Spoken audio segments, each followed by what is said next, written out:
brought back. So to me in person, it will be looking like the GST application seems to be rational and logical.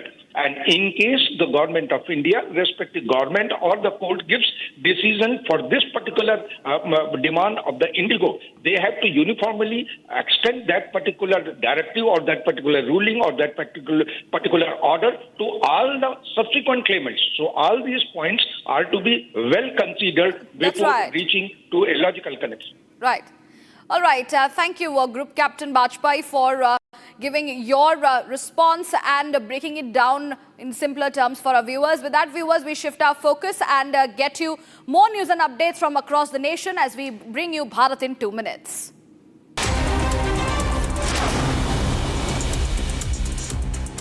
Police team in Raebareli district has apprehended 4 robbers accused of stealing money and mobile phones after a shootout. When culprits noticed the police team, they tried to flee, leading to a shootout between the two sides. They have been detained and police recovered pistols and money from them. They are now in process of investigation. A man was shot in Delhi Shadra while he was riding a motorcycle with his worker. The victim has been identified as Yogendra Rathore. He was shot from behind. The victim is currently in stable condition, undergoing treatment. The probe has been launched in this matter. A massive fire broke out at a godown in Gujarat's Surat. Wooden items used in weddings were stored in the godown. About 50 fire personnel are carrying out the operation to control the fire. No casualties have been reported. Revenue Department officials reached suspended Constable Alok Singh's residence as part of the ongoing investigations in the cough syrup syndicate case. The ED had issued a notice to the dismissed constable to appear on the 8th. Action was initiated after he failed to appear in response to the notice, and raids were conducted at several locations including Lucknow, Varanasi, Ranchi, Ahmedabad, Jaunpur and Saharanpur in connection with the matter. Fire broke out in a bar of a hotel in Bhubaneswar. 7 fire tenders reached the spot and began efforts to extinguish the fire. 4 teams and 30 officials are present at the spot. The cause of the fire could be a short circuit. There are no casualties reported.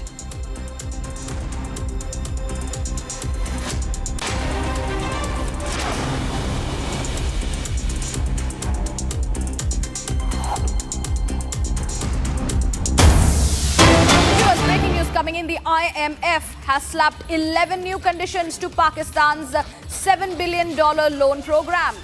The International Monetary Fund has added 11 more stringent conditions on Pakistan under the latest staff-level review of its $7 billion bailout package. With the fresh additions, the total number of conditions has now risen to 64. Now, according to the IMF staff report released on Thursday, Pakistan will be required to publish the asset declarations of high-level federal civil servants on a government website by December 2026 to identify income-asset mismatches. Now, the obligation will later be expanded to senior provincial civil servants, while banks will be given full access to these declarations. Gursimran joins me on the phone line to give us more updates. Gursimran, IMF is slapping 11 more conditions to Pakistan on its loan program. What next? What is next for Pakistan in this regard? Trouble is mounting for the Pakistan. We have seen that IMF in the previous instances also has gone hard on the Pakistan. Reason being that the way Pakistan has been actively using this fund that has come from the International Monetary Fund for everything except for the usages that are permittable under the International Monetary Fund. And now 11 new conditions have been added to the $7 billion bailout package that has been given. And with this, since earlier there were 53 conditions that were laid down by IMF, now addition of the 11 conditions take the total number of conditions that are there against Pakistan to 64. So now they have to set in for every parameter, and then only they will be able to actually get this $7 billion bailout package. Because what has happened last time, it was the friend of Pakistan, Donald Trump, who actually rescued Pakistan for the bailout package. But this time the situation is altogether different, and also the internal turmoil in the Pakistan That is also sending waves to the international community that it is not the time that the bailout be led to, and that is what the addition of these 11 conditions are. That's right. Thank you, Gursimran, for giving us the details on that story. With that, we shift our focus, viewers, to more news and updates that we are tracking on Republic.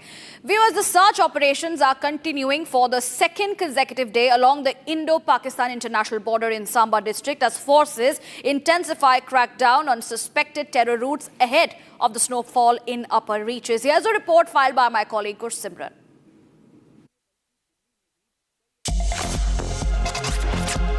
Security forces have launched a massive search operations in the Samba district where the forces are scanning the dense forested area. Here you will see that these forests that have grown thick vegetation, and now here the troops of the Special Operations Group, they are scanning and searching out everything. They are ensuring that these grown vegetations do not become a safe haven for the Pakistani terrorists or those who are trying to sneak in into the Indian territory. And here on this side also, you will see that the troops being inducted into every nook and corner. This is being done so that the operations can be advanced, and also the locations of the terrorists that could possibly be their hideout or their suspected locations, that can also be traced. I'll request Ashu to move that way, and you will see that they are also searching that very area, because that could act as one of the hideouts of the terrorists, or these grown vegetations could support the drone dropping as well. And also we have seen in the past also that the tunnel network threat that lies there, and these areas becomes really very conducive to dig out the tunnels, because what happens that in this grown vegetation no one is going to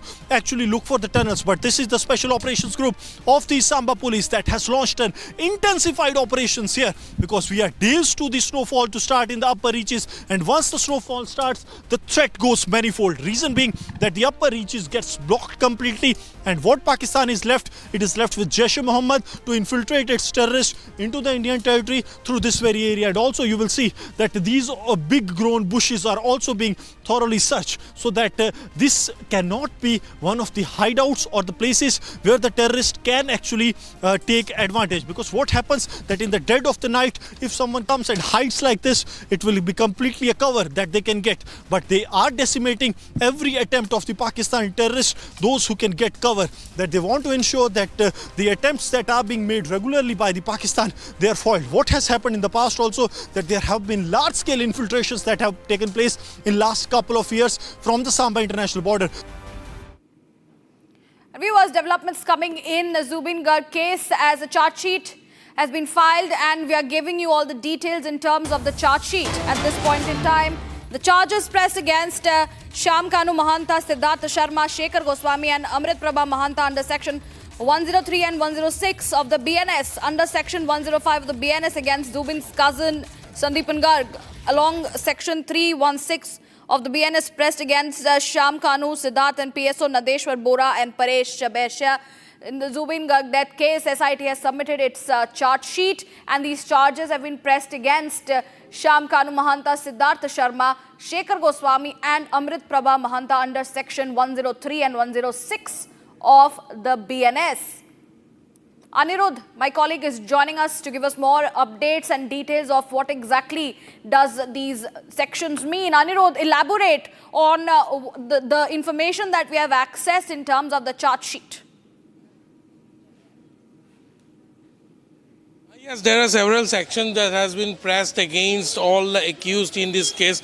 The four prime accused, for that matter, Shyam Kanu Mahanta, the organizer of the Northeast Festival in Singapore, Siddharth Sharma, Zubin Garg's manager, his musician Shekhar Goswami and co-singer Amrit Prabha Mahanta, they have been slapped with Section 103 of the BNS, which amounts to commitment of murder, and apart from that also Section 106, which amounts to negligence, due to negligence. This has also been pressed against these four main accused, that is Shyam Kanu Mahanta, Siddharth Sharma, Shekhar Goswami and Amrit Prabha Mahanta.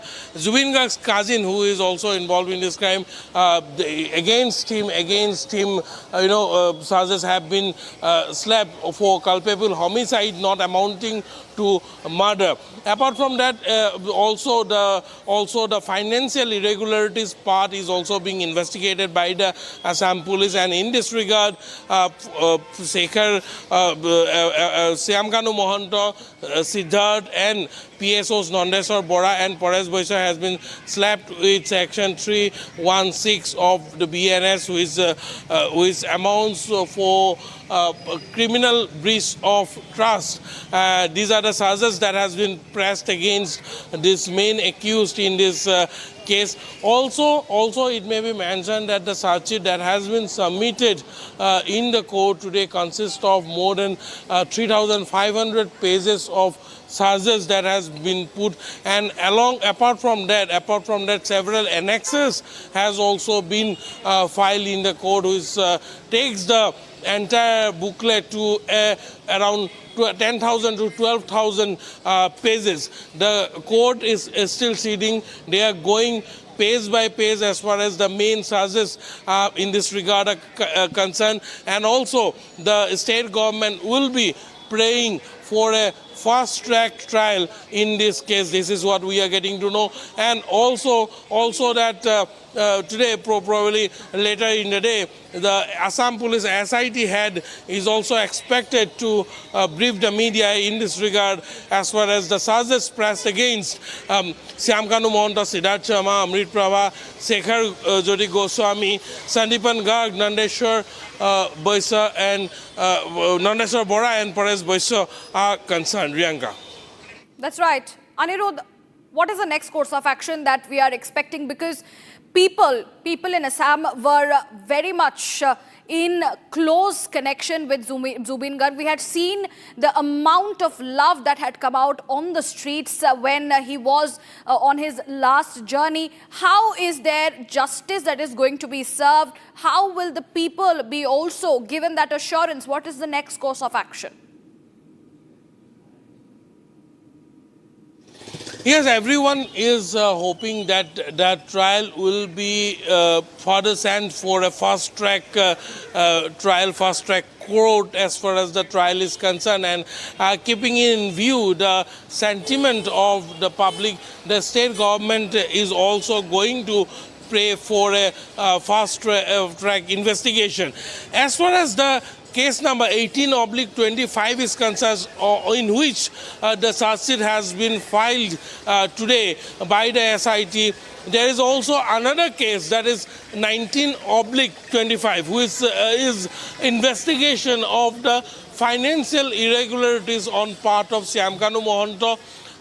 Along with various other departments are also concerned, and apart from that, the Assam Police is also widening the the investigation as far as Zubin Garg's death is concerned, and that is the reason why the state government has already announced that a separate case will also be registered by the SIT to investigate into the circumstances that led to death of Zubin Garg, not only in the recent circumstances, but also some incidents even dating back to 4 and 5 years back. Those accounts will also brought under the scrutiny of the investigating agency, Riyanka. Absolutely. Financial irregularities is also under the scrutiny. We get you the details on this story as the SIT submits the charge sheet. Thank you, Anirudh, for joining us and giving us the updates on that.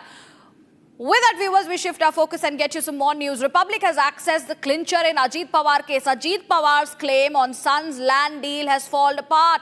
That's the latest development coming in. We have, in fact, accessed the particular fact.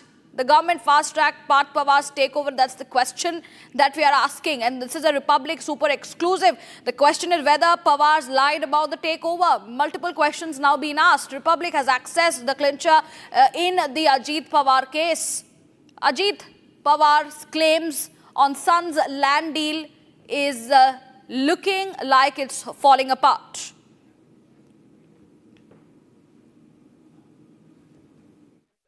कि ये Pune land scam में deputy chief minister बोलते हैं कोई deal नहीं हुआ। हमारे पास sale deed है, हमारे पास वो चिट्ठी है जहाँ पे बोटानिकल गार्डन लिख रहा है ऑफिशियल्स को, गवर्नमेंट ऑफिशियल्स को, कि हमारे यहाँ पे इलीगल पोजीशन लेने लोग आ रहे हैं, इलीगल डील हुआ है। इसके बावजूद डिप्टी चीफ मिनिस्टर बोल रहे हैं कोई डील ही नहीं हुआ। Deputy chief minister Ajit Pawar ji झूठ बोल रहे हैं। अगर डील नहीं हुआ है और ये सारे अधिकारी जो इस ज़मीन का कब्ज़ा देने पर तुले हुए थे मीडिया पर, तो किस बिना पर कर रहे थे? उनके पास सेल डीड था, उनके पास तहसीलदार का लेटर था, कलेक्टर ने ये जो बोटेनिकल गार्डन है उनके बिहाफ पर एक लेटर लिखा है कि इसकी इंक्वायरी करो। कलेक्टर को पता है सब कुछ है, तो फिर डील कैसे नहीं हुआ? और डील नहीं हुआ तो ये क्या कागज़ का खेल खेल रहे थे? और ऐसे चलता है आईजीआर डिपार्टमेंट में कि अगर कोई डील नहीं होता जिसकी कोई वैल्यू नहीं है वो तो डील होता ही नहीं। फिर कोई ट्रांजैक्शन, मतलब ये जो 720 पन्ने का वो है क्या? जो सेल डीड है वो तो झूठ है। अगर ऐसे सेल डीड झूठे होते रहेंगे तो फिर बहुत सारे हो जाएंगे। ये कानून किस लिए है? अगर अजित पवार ये बोल रहे तो अजित पवार अपने बेटे की गुनाह की कबूली दे रहे। तो अभी ये पूरा सेल डीड को मुकर गए, मतलब ट्रांजैक्शन को मुकर गए। इसका मतलब ये हो सकता है क्या कि फ्री में ही ज़मीन, जो आम आदमी का ज़मीन है, वो हड़पने के लिए ट्राई किया था वो लोगों ने? ये तो आम आदमी की ज़मीन हड़पने का ट्राई तो बिल्कुल किया था। उसमें 3 चीज़ें, जो तीनों चीज़ें क्राइम में आते। एक तो बिना पैसे के लेन देन के 340 एकड़ का ज़मीन का ट्रांजैक्शन किया गया। दूसरी बात ये हो सकती है कि इसका कैश दिया हो या लिया हो, वो भी इलीगल है। 300 करोड़ की कैश लिया तो भी इलीगल है। फिर अगर बार्टर हुआ है तो तेजवानी के साथ क्या डील हुआ, बिना वजह चाहिए, कोई सोशल वर्क नहीं है। ये ज़मीन की जायदाद की ये ट्रांजैक्शन हुआ है तो ये सोशल वर्क नहीं है। तो तीनों चीज़ें क्राइम की तरफ इशारा करते हैं और इसका कोई इन्वेस्टिगेशन इसलिए होने वाला नहीं है कि जो सारे जो अभी इन्वेस्टिगेट कर रहे हैं ये उन्हीं के लोग हैं जो इस क्राइम में शामिल थे, चाहे वो कलेक्टर हो या चाहे एसडीओ हो या तहसीलदार हो या अभी पुलिस वाले जो कर रहे हो। उनको देखिए, क्रिमिनल सामने घूम रहा है, सारी दुनिया बोल रही है, हाईकोर्ट बोल रहा है कि पार्थ पर एफआईआर क्यों नहीं हुआ, और सिर्फ इन लोगों को लगता है जो इसमें शामिल है उनको लगता है कि पार्थ का कोई संबंध नहीं है। ऐसे अगर कोई भी करने लगा तो सारे जो महाराष्ट्र की सिस्टम है उसका सत्यानाश हो जाएगा। आप जो बोल रहे हैं, आपके इस सूत्र में मैं बोल रही हूँ कि जहाँ पे पुलिस एफआईआर में पार्थ पवार का नाम नहीं रख रहा, जहाँ पे बुलाया जा रहा है लेकिन समन स्किप कर रहे दिग्विजय पटेल, वहाँ पे ईओडब्ल्यू पे भरोसा करना क्या सही है? ना कि ये जो लार्ज अमाउंट ऑफ कैश जो ट्रांजैक्शन हुआ है ऐसा सोचा जा रहा है, इसके लिए ईडी आना चाहिए। देखिए, ये इन्वेस्टिगेशन महाराष्ट्र के किसी भी ऑफिसर के हाथों से पूरा नहीं होने वाला, क्योंकि महाराष्ट्र में या सारे हिंदुस्तान में एक ऐसा एक सिस्टम हो गया है कि जो भी दबंग राजनेता होते हैं वो अपने पुलिस अधिकारी, अपने एडमिनिस्ट्रेटिव ऑफिसर्स, आप देखिए पुणे में भी कई सब 15-15, 20-20 साल से वो वही है। तो इनके हाथों से कुछ होने वाला नहीं है, क्योंकि ये इस जो कुछ भी हुआ है उसके वो पार्टी है, तो वो खुद की इंक्वायरी कैसे करेंगे? तो उनसे कुछ होने लगे। तो यहाँ कोई थर्ड पार्टी या तो जुडिशियल इंक्वायरी या ईडी की इंक्वायरी या सीबीआई इसमें ध्यान दे। और उसमें भी मुझे थोड़ा शक ऐसे होता है कि पुणे और सातारा ऐसी जगह कि यहाँ सारे हिंदुस्तान के बड़े बड़े लीडर्स और ऑफिसर्स की ज़मीनें हैं, डायरेक्टली या इनडायरेक्टली। तो ये पूरा इन्वेस्टिगेशन होने देंगे। We have some breaking news coming in. The investigation into the first rape case against Palakkad MLA Rahul Mamkutathil has been handed over to the crime branch. A special team led by AIG Ponguzahil will now probe the case. The case was previously investigated by the Thiruvananthapuram City Police Commissioner. With the handover, both the rape cases registered against the MLA will now be under the supervision of the AIG. She was already heading the inquiry into the second rape case. Sankar joining me on the phone line. Sankar, Congress MLA Rahul's case has been handed over to the crime branch. Give us more details. The case, the second case registered against the MLA on the complaint of a 23-year-old woman who is based in Bangalore. That case was handed over to the crime branch team, dropping the first case, which was registered on the complaint of a victim. The victim the first case was being probed by the crime branch team that is headed by AIG Pungudili, and now the second case has also been handed over to the crime branch team headed by Pungudili. The new development comes soon after the district sessions court, Thiruvananthapuram district sessions court, granted bail to Rahul Manguttathil MLA in connection with the second case. And already the first case was being probed by crime branch, and the investigation team was headed by Pungudili. Right. However, the second case was being probed by Thiruvananthapuram City Police Commissioner. Right. Sankar, thank you for giving us the details. We will get you to help us with more updates on this after some time, because viewers, it's time we dip into a short commercial break. More news and updates will continue on the other side. We have more updates coming up next in terms of the Deepens row in the Parliament. Stay tuned as we get you all the details on the same.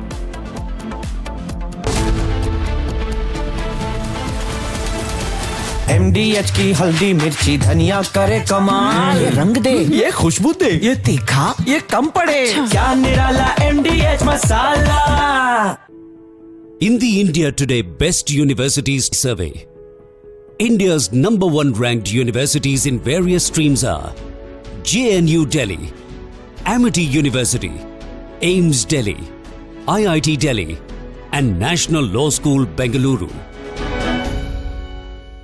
थोड़े में ज्यादा स्वाद, यही तो है इसकी खास बात। वाओ मम्मा, क्या स्वाद है? अरे मेरे राजा, सबका राजा आरती और मसाला। भाई मेरा बेटी को प्यार चाहिए, मेरा बेटी का ब्लड आ रहा है, नीचे से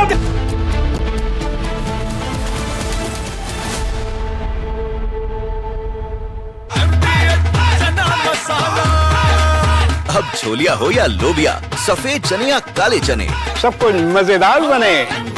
MDH केसरिया से मन जोगी हुआ रे, दिल झूमे देखो मतवारा हुआ रे, केसरिया से मन जोगी हुआ। हर पल मनाओ केसरी त्योहार। विमल, बोलो जुबान केसरी।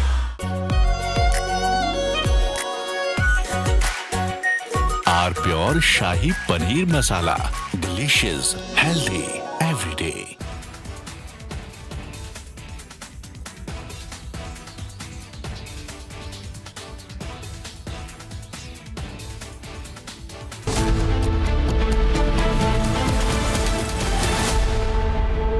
थोड़े में ज्यादा स्वाद, यही तो है इसकी खास बात। वाओ मम्मा, क्या स्वाद है? अरे मेरे राजा, सबका राजा आरती और मसाला। केसरिया से मन जोगी हुआ रे, दिल झूमे देखो मतवारा हुआ रे, केसरिया से मन जोगी हुआ। हर पल मनाओ केसरी त्योहार। विमल, बोलो जुबान केसरी। आधे बाउल दही में 4 चम्मच MDH चटनी पुदीना मसाला डाला, स्टर करो, पुदीना चटनी तैयार। MDH चटनी पुदीना मसाला। आर प्योर सूजी पास्ता, उबालो, मिलाओ और खाओ, 8 मिनट में तैयार। क्या टेस्ट है, सबका राजा R Pure masala.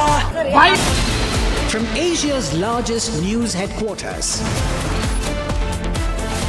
setting the agenda for Bharat.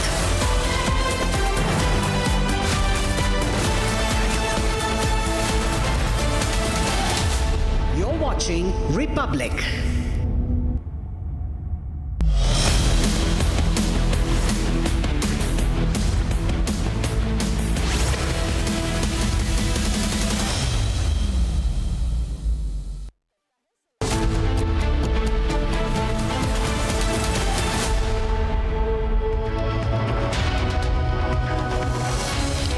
A very good afternoon, viewers. It's 2 p.m. and you're watching Live and Breaking with me, Antara Gupta.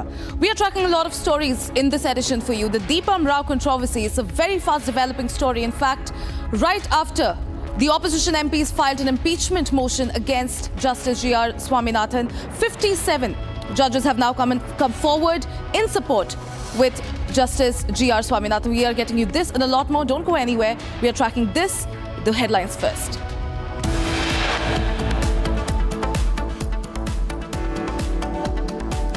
Key hearing on Deepam Rao underway in Madurai bench of Madras High Court.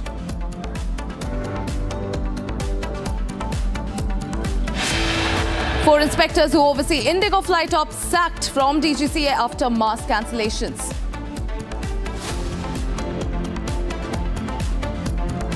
Luthra brothers being taken to Bangkok Immigration Centre as deportation process begins.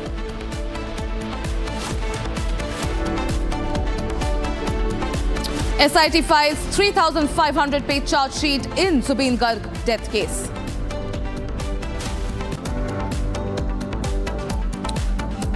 DKS meets Congress ministers and MLAs over dinner, calls it an event to socialize.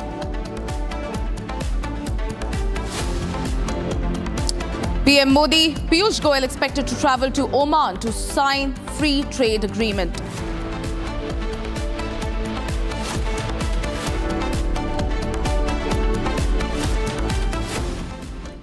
Now, in a major development, ladies and gentlemen, in the Tamil Nadu Deepam Rao, 57 former judges have now signed the petition backing Justice Swaminathan. Justice Swaminathan gave verdict on the Tirupara Kundram lamp lighting verdict. Now, in the petition signed by former judges, they have claimed political browbeating as well.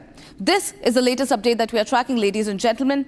In fact, 57 former judges who signed the petition in support of Justice G.R. Swaminathan have strongly condemned the impeachment motion against him. They have called it, and I quote, a brazen attempt to browbeat judges and an attack on the judiciary. In fact, they have also said that the reasons mentioned by the opposition MPs for impeachment are inadequate and that they do not meet the threshold required for such a drastic step. All right, joining me live is my executive editor and senior colleague, Ridham Anand Bharadwaj. Ridham, this is a major update that we are tracking right now. In fact, 57 former judges have now come out in support of Justice Swaminathan. Give us more details on this. Yes, I'm also going to try and see if the Delhi High Court former Judge Justice Dhingra is joining us anytime now. And then I'm going to tell viewers what really happened. The signatories to this letter have spoken up, and a group of former High Court judges and former High Court Chief Justice statement condemning the acts by certain MPs, senior advocates to impeach Justice Swaminathan of the Madras High Court. They're saying this is an abuse of the impeachment process and a direct attack on judicial independence aimed at pressurizing judges to conform to political and ideological expectations. The statement recalls past instances also during the emergency where political overreach harmed judicial independence, which is what they are also trying to do here. It places the present move with a broader troubling pattern of intimidation of the higher judiciary, including past attempts against former Chief Justice of India's. It stresses that impeachment is meant to protect judicial integrity, not to weaponize it as a tool of retaliation or coercion. Let me also tell our viewers that we're going to now be joined by former Delhi High Court Judge Justice S.N. Dhingra, who's also an signatory to this. Justice Dhingra, I earlier spoke to you, and as I thank you for being with us on Republic TV, we heard your anguish, we heard your anger. You were angry at the targeting of judges today. You said it endangers the institution, and you called upon the Parliament and citizens to firmly reject such attempts. Sir, what is the reasoning that all of you have come together for this?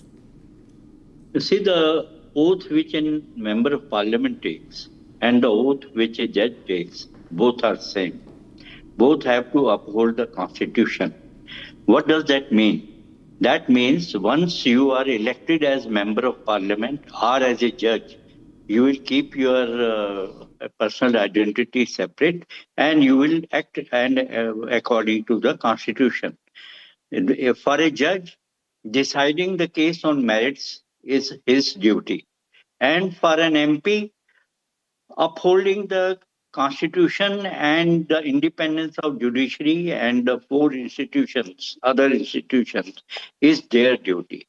They are actually targeting a judge contrary to the constitution. This is something very surprising, that the very MPs who have taken oath to the Constitution, they are now out to destroy an institution, most revered institution of the Constitution. So that was the reason for our anguish that we wrote this letter, that this kind of effort to intimidate judges and the judiciary as a whole should not be allowed to go. And the people and the parliament, other members of parliament, the speaker should come alive to this, and they should reject these kind of efforts and should not allow some MPs on this to tarnish the image of judiciary and to target the judiciary. Justice Dhingra, they are trying to target the judiciary. We spoke about it earlier. I remember attempts were made in December 2018 when Justice Deepak Mishra was the Chief Justice of India. They tried to impeach him in a similar manner when we saw the opposition also ask and clamor for his impeachment. Impeachment is a very serious process and there is a reason for impeachment. Are they doing right with the Constitution of India, sir? You see, the effort of some of the advocates and these so-called high-level MPs who day in, day out appear in the courts also, is that judiciary should work according to their wishes. So and inside the court, they raise their voice, they browbeat the judges, and sometimes they say that we will not argue the case today, you must postpone the case. These things have been going on and judges have been dealing with it because the person appearing before them is one of the officers of the court. They can deal with it. Now, you see, judges are being attacked collectively by MPs. That is more painful, that these persons who themselves have no morals and standards, they come and start attacking judiciary on the ground that, you see, a judgment has been given according to ideology. I think every judge has an ideology, and many of judges are appointed on from party cadres even. Justice Krishna here was the first judge who was a cadre of Communist Party, and he was made judge. All his judgments were based on his ideology of the society. So that is not something new. But attacking judiciary on the ground that he has given judgment, which is not favorable to us, that is something new, and this must be condemned heavily. And Justice Dhingra, I completely agree with you. You've stressed that impeachment is meant to protect judicial integrity, not to weaponize it. These judicial decisions, like you are saying, are taken and challenged through appeals. We've seen so many cases of your own, sir. But of course, you've also appeared and given out opinions. But in the Tada cases, in the other cases, in the 1984 riots cases, you've sat through thousands and thousands of people's and appeals. If at that time this kind of such a browbeating was allowed, how would you also have been allowed to go forward and do your job without any sort of fear? Because they're only trying to create a sort of intimidating attitude towards judges. You see, this letter is unprecedented. I think earlier MPs had some concern for judiciary that they should spare the judiciary. But for past about 5-7 years, we have seen that members of parliament, for their vested interest, have started attacking the judiciary and the judges individually and collectively. That is something, you see, very wrong. And even threats are given to judges. Now threats are being given from trial court level to Supreme Court level. This trend must be condemned and should be suppressed by Supreme Court with a high-handed, with its firmness, so that these trends are, you see, killed and in the very beginning, and these are not allowed to prosper. I completely agree with you again. Sir, I also want to ask you the kind of ridiculous reasoning that these MPs of this Indi bloc have given, where they move for an impeachment motion, accusing the judge of proven misbehavior and gross misconduct. They give this representation. They say no action has been taken, and he continues to work on communal bias. How do you look at such maneuvers by these MPs? You see, a judge is supposed to decide the case on the basis of evidence and the substance placed before him, and keeping the law in mind. Now, if they are aggrieved by any, judgment, they had right to appeal before the, division bench, then thereafter Supreme Court. They have not quoted which judgment of this judge was set aside on the ground of bias. Not if they had quoted a single judgment, that the judgment of this judge was set aside by higher court on the ground of bias, then one could understand the judge was biased. Actually, they themselves were biased. Since they are biased, they are calling the judge as biased. So that is not permissible, that you start targeting a judge on the basis of the judgment. I agree with you.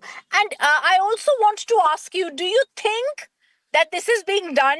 Because I also see a certain lobby that's working with them, whether it's members of parliament, whether it's senior advocates who are trying to get preferential treatment. And that is possibly the reason that certain judges are being targeted. You see, that is a reason, one of the reasons. Other reasons are political. They wanted to gain political mileage. They know that they don't have numbers, but by raking up this matter in this manner, they wanted to appease some of their electorate. That is the reason that this matter has been raised. Otherwise, they knew it very well that they are not going to succeed in impeachment proceedings. These latter may not be taken cognizance even by the Speaker. The Speaker may outrightly reject it, as it was done in case of Justice Deepak Mishra. So the purpose is more than impeachment. The purpose is to please the electorate, which I consider is a very base and mean purpose. Yes. And using judiciary as a tool to appease the, their electorate is something which is condemnable. I completely agree. And Justice Dhingra, I would go as far as to say they're doing this and not realizing that an international audience is also watching them. This is something that has to be condemned. I thank you, sir, for joining us. This is a larger message to every parliamentarian, to every citizen, to raise out and speak about this demeaning practice that has now begun by the opposition. It's back to the studio and Antara. Absolutely, Rhythm. Absolutely. Some strong statements made there, Rhythm. Thank you for getting us. In fact, members of parliament from the DMK and other opposition parties had moved a motion before the Lok Sabha Speaker seeking the impeachment of Madras High Court Judge Justice G.R. Swaminathan. Now, this was dated December 9th, and this motion had been moved seeking removal of Justice Swaminathan under Article 217, read with 124 of the Constitution. Now, the signatories, 107 of them, include DMK leaders T.R. Balu, A. Raja, Kanimoy, and others. Now, this current situation, in fact, revolves around the impeachment motion against Madras High Court Judge G.R. Swaminathan.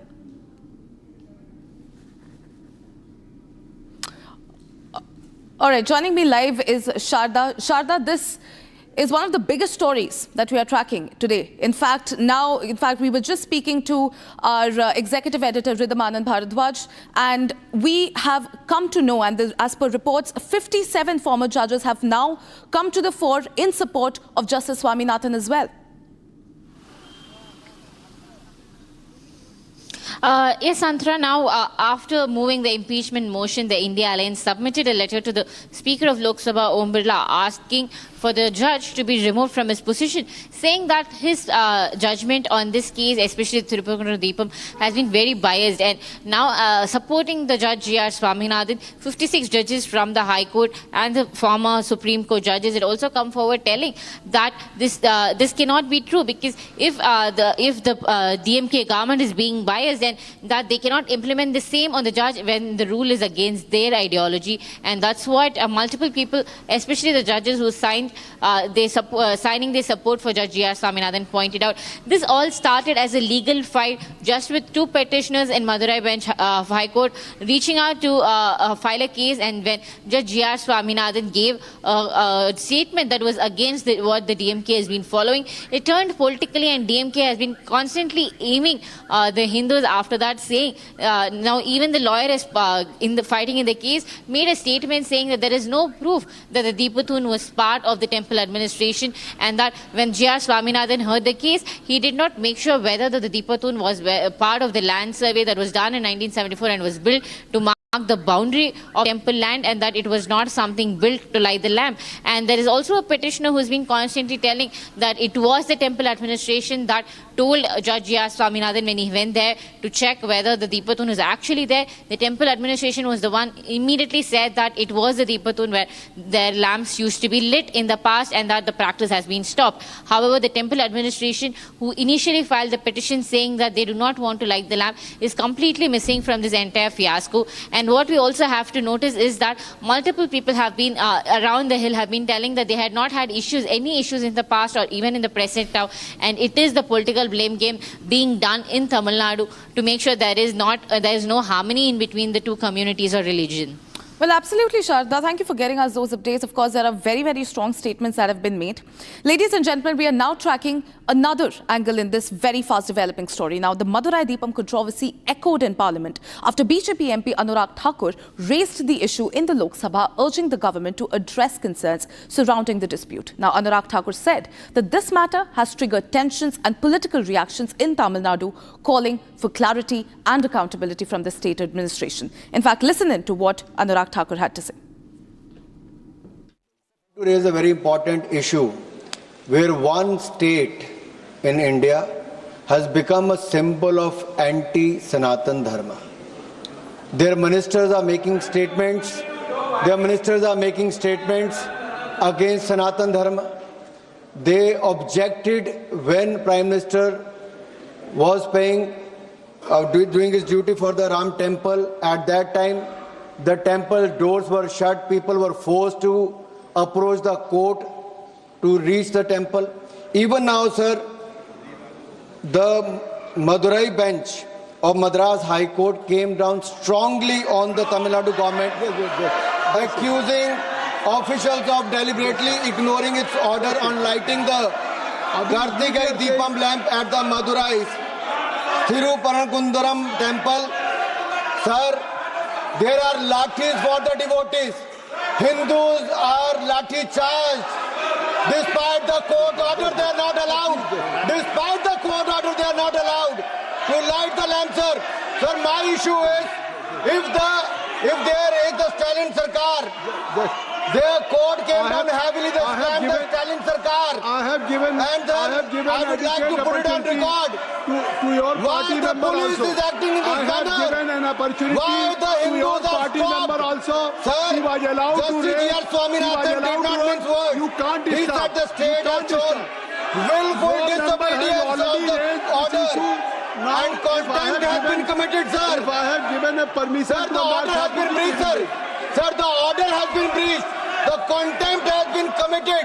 Sir, the issue is today, while the Ram temple issue came, or the Kartikai Deepam lamp at the Madurai Thiruparan Kundram temple. Sir, why did not they allow the lighting of the...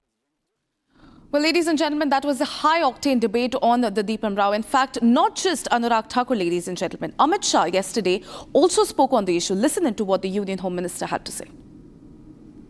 कोई जज आजादी के इतने साल में नहीं हुआ है मान्यवर कि कोई जज एक जजमेंट दे तो जज के खिलाफ इंपीचमेंट लेकर आते हैं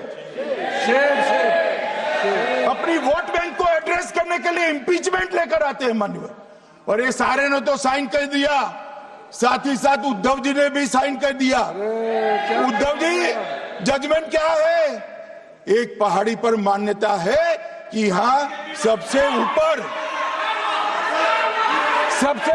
दिया जलाया जाए मान्यवर ये वोट बैंक को संभालने के लिए एक हाईकोर्ट के जज के सामने इम्पीचमेंट लेकर आए हैं। देश की जनता उनको मदद नहीं करे।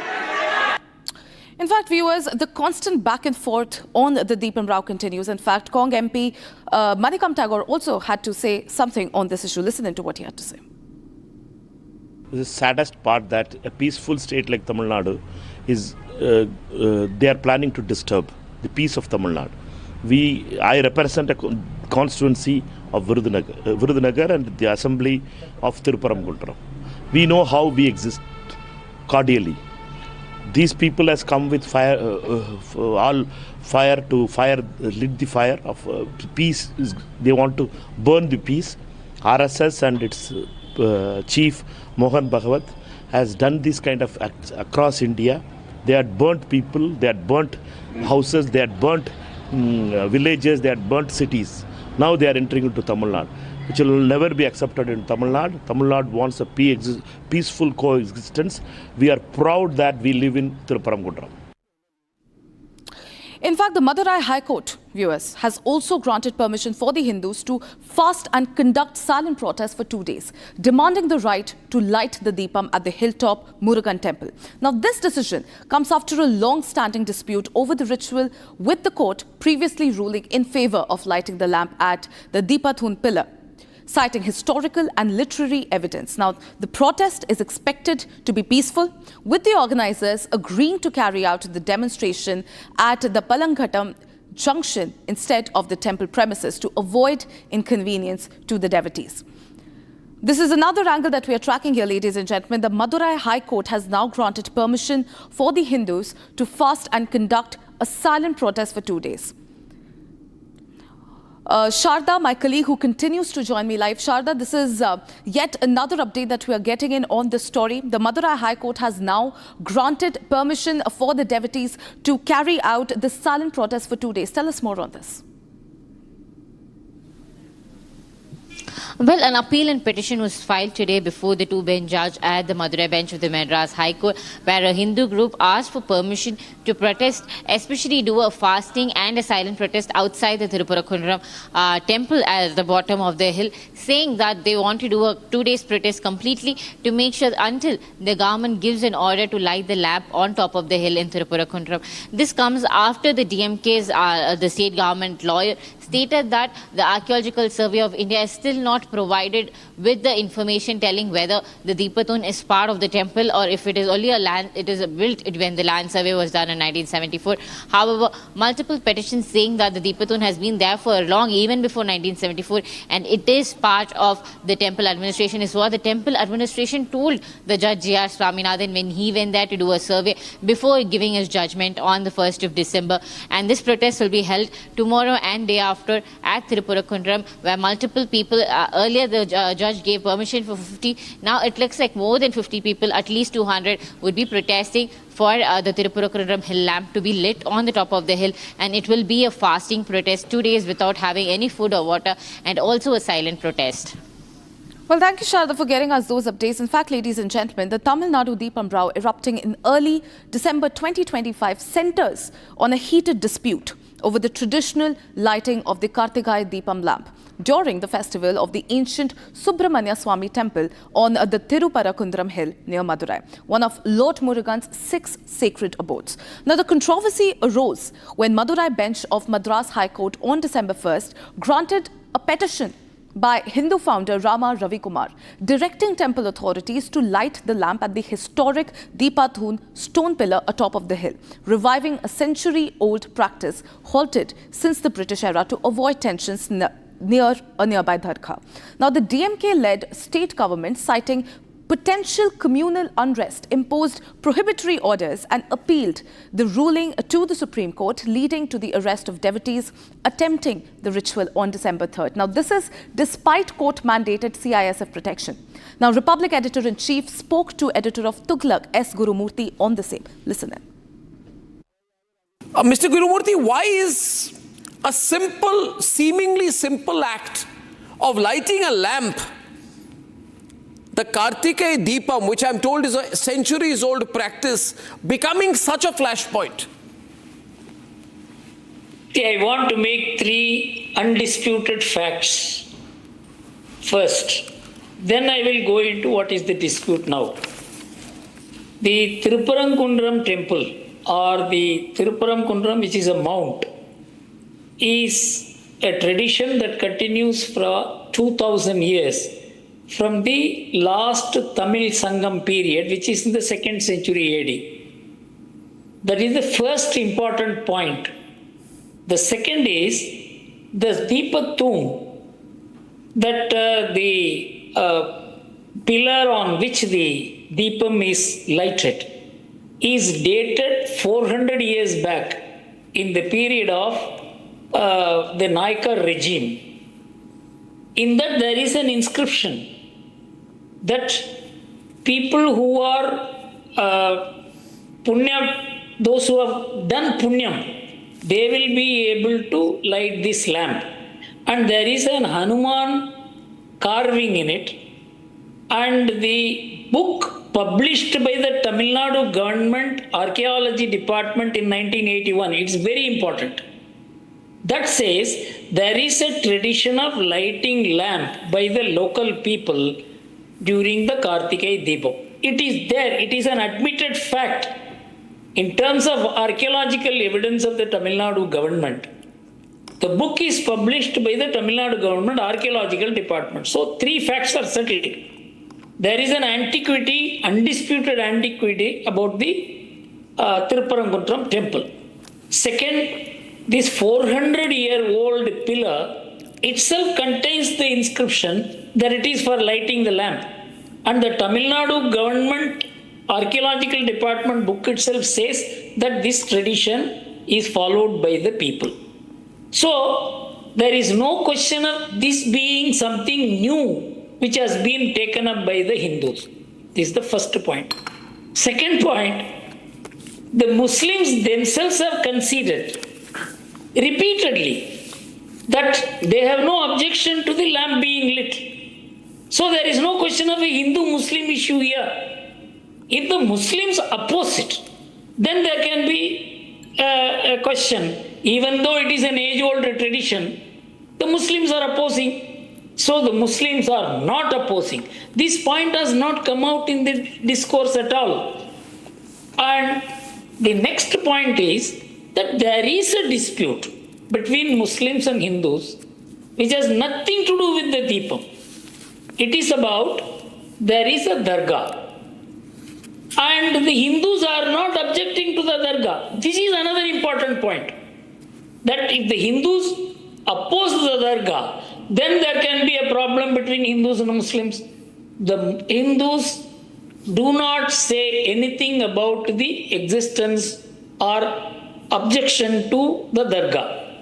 The one point in dispute is that this mountain is sacred for Hindus, and so there should be no sacrifice of animals there, which the Muslims do.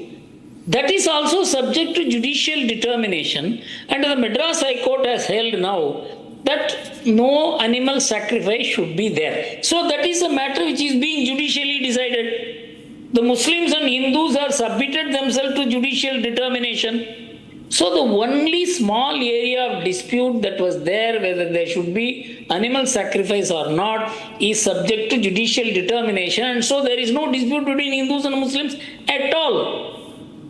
They are creating this dispute, and Justice Swaminathan's judgment is entirely based on facts and law. And they are trying to make a case out of it that this man is a Hindutva man, and that is why he has given this judgment. I am giving you a contrary judgment which he has made, which has hurt the feelings of the Hindus to such an extent that I had to write an article against Swaminathan for that judgment.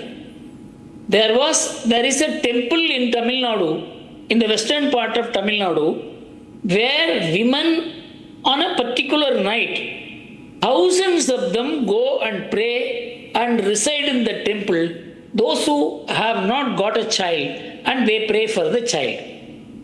One very extreme leftist and Dravidian man wrote a book that the women go there and all the riffraffs around that area go and impregnate them, and that is how they get the child. This book was approved by Swaminathan. How can a person who, even a normal judge would not do it? How can a man with a Hindutva conscience can permit a person to write a judgment about not only the religious faith and the people with faith and women?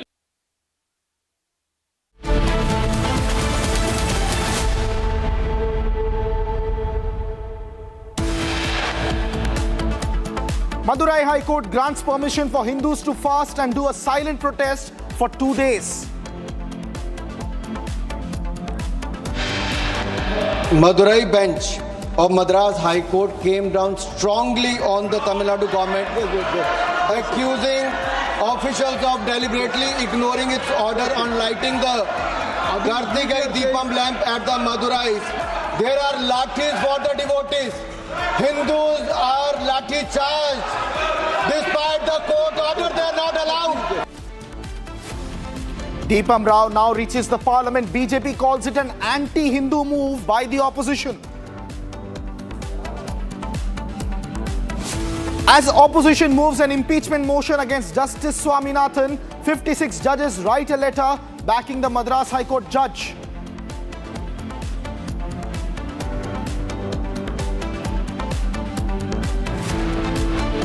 After 3 months of investigation, Assam Police SIT submits the charge sheet in the Zubin Garg death case.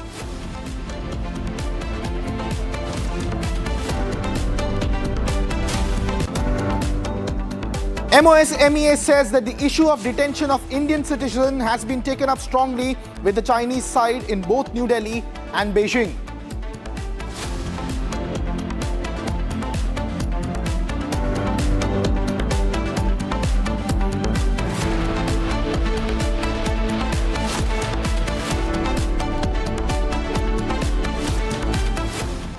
Welcome back, ladies and gentlemen. You're watching Live and Breaking with me, Krutat Patnaik, at 2:30 p.m. this Friday afternoon. Our top focus continues to remain on the charge sheet now that has been finally filed in the Zubin Garg death case. Over 3,000 pages of charge sheet and charges have finally been brought by the SIT after 3 months of intense investigation after interrogation of 300 plus witnesses. The charges are being pressed against Shyam Kanu Mahanta, Siddharth Sharma and Shekhar Goswami, along with Amrit Prabhu Mahanta under sections 103 and 106 of the Bharatiya Nyaya Sanhita, under section 105 of the BNS against Zubin Garg's cousin Sandipan Garg, and along with that sections 316 of the BNS has been pressed against Shyam Kanu, Siddhartha and PSOs Nandeshwar Bora and Paresh Besha. These are some serious charges coming in as the charge sheet now has been finally submitted, over 3,500 pages of them, and my colleague Anirudh joins us live on the broadcast with more details on this story. Anirudh, do tell us about the charges now that have been framed finally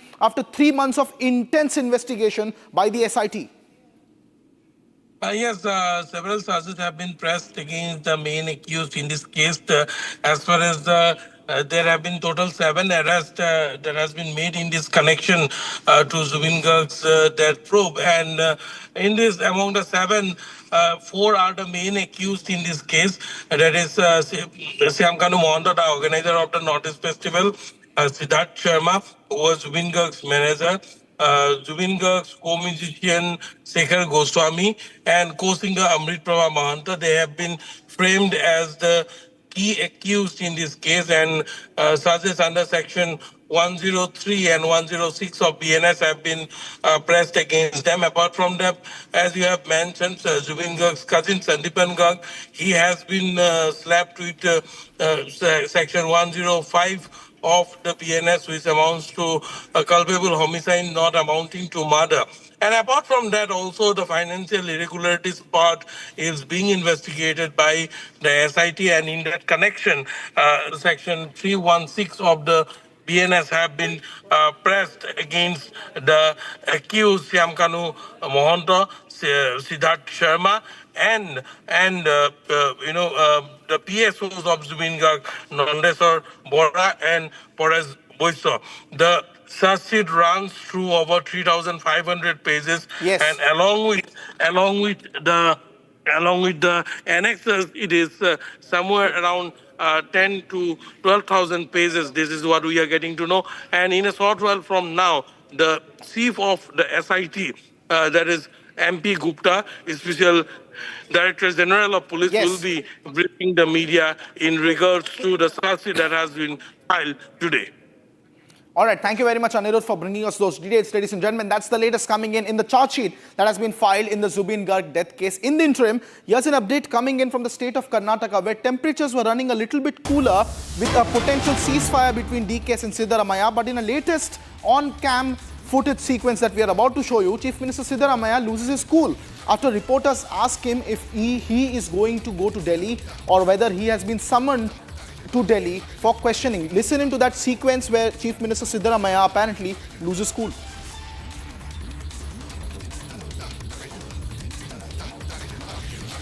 Alright, that's the latest, ladies and gentlemen, coming in. Chief Minister Siddaramaiah has lost his cool in once again another interaction. The question was asked by the reporter on whether he was summoned to Delhi, and subsequently you can see that very angry altercation where the Chief Minister loses his cool. His entourage partners there thrusting the mic away and the Chief Minister scoffing at the reporter in a very angry sequence that is coming in from Karnataka. My colleague will join us live in just a second to break this down for us on what this exactly the sequence was about. But let's first listen into that sequence of Chief Minister Siddaramaiah losing his cool on camera. Take a look.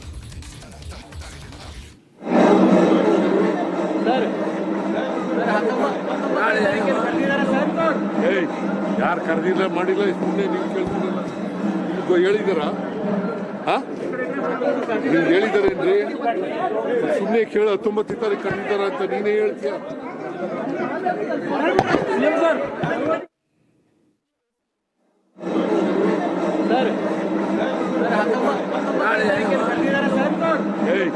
ಯಾರು ಕರೆದಿಲ್ಲ ಮಾಡಿಲ್ಲ ಸುಮ್ಮನೆ ನೀವು ಕೇಳ್ತಿರಲ್ಲ ನಿಮ್ಗೆ ಹೇಳಿದಾರಾ ನೀವು ಹೇಳಿದಾರೇನ್ರಿ ಸುಮ್ಮನೆ ಕೇಳ 19 ತಾರೀಕು ಕರೆದಿದ್ದಾರ ಅಂತ ನೀನೇ ಹೇಳ್ತೀಯ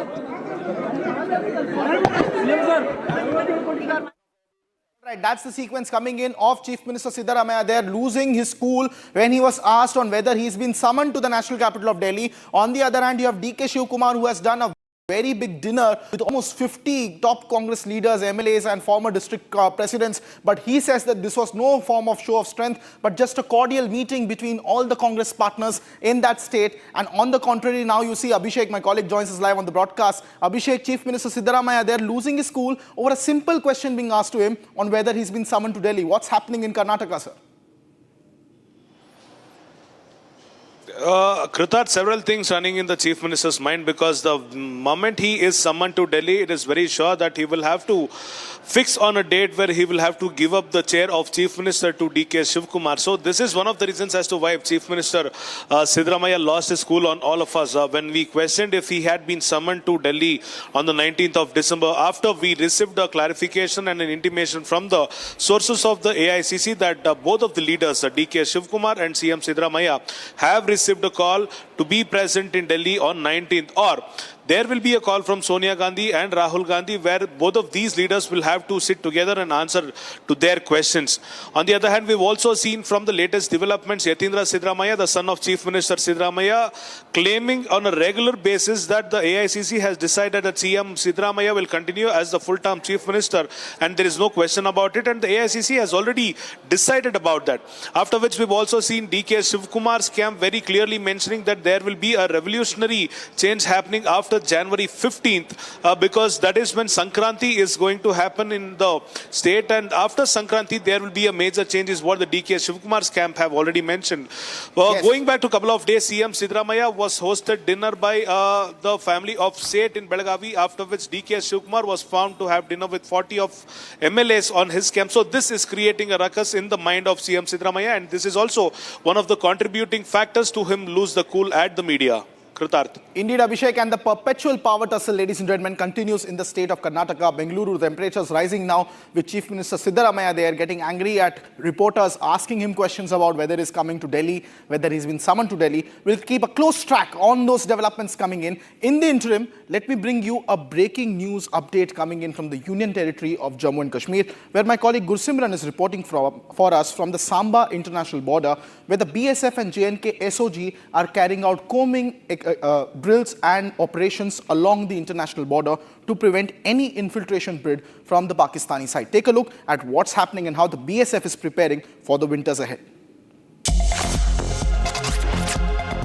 Security forces have launched a massive search operations in the Samba district, where the forces are scanning the dense forested area. Here you will see that these forests that have grown thick vegetation, and now here the troops of the Special Operations Group, they are scanning and searching out everything. They are ensuring that these grown vegetations do not become a safe haven for the Pakistani terrorists or those who are trying to sneak in into the Indian territory. And here on this side also, you will see that the troops being inducted into every nook and corner. This is being done so that the operations can be advanced, and also the locations of the terrorists that could possibly be their hideout or their suspected locations, that can also be traced. I'll request Ashu to move that way, and you will see that they are also searching that very area, because that could act as one of the hideouts of the terrorists, or these grown vegetations could support the drone dropping as well. And also we have seen in the past also that the tunnel network threat that lies there, and these areas becomes really very conducive to dig out the tunnels, because what happens that in this grown vegetation no one is going to actually look for the tunnels. But this is the Special Operations Group of the Samba police that has launched an intensified operations here, because we are days to the snowfall to start in the upper reaches, and once the snowfall starts, the threat goes manifold. Reason being that the upper reaches gets blocked completely, and what Pakistan is left, it is left with Jaish-e-Mohammed to infiltrate its terrorists into the Indian territory through this very area. And also you will see that these big grown bushes are also being thoroughly searched, so that this cannot be one of the hideouts or the places where the terrorist can actually take advantage. Because what happens that in the dead of the night, if someone comes and hides like this, it will be completely a cover that they can get. But they are decimating every attempt of the Pakistani terrorists, those who can get cover, that they want to ensure that the attempts that are being made regularly by the Pakistan, they are foiled. What has happened in the past also, that there have been large-scale infiltrations that have taken place in last couple of years from the Samba international border.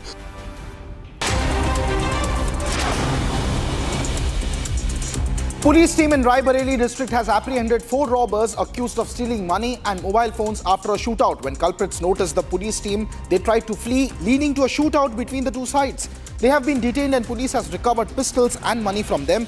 They are now in the process of investigation. A man was shot in Delhi Shadra while he was riding a motorcycle with his co-worker. The victim has been identified as Yogendra Rathore. He was shot from behind. The victim is currently in stable condition, undergoing treatment. A probe has been launched. A massive fire broke out at a godown in Gujarat, Surat. Wooden items used in weddings were stored in this godown. About 50 fire personnel are carrying out fire control operations. No casualties have been reported so far. Revenue Department officials reached suspended Constable Alok Singh's residence as part of the ongoing investigation in the cough syrup syndicate case. The ED has issued a notice to dismiss Constable, who has now appeared on the 8th action, which was initiated after he failed to appear in response to the notice. Raids were conducted at several locations including Lucknow, Varanasi, Ranchi, Ahmedabad, Jaunpur and Saharanpur in connection to this cough syrup syndicate.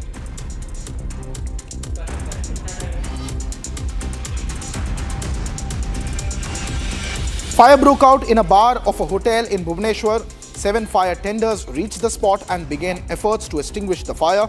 4 teams and 30 officials are present at the spot. The cause of the fire could be a short circuit that has been initially suspected. However, there is no casualty or confirmation yet reported from the site in Bhubaneswar, Odisha.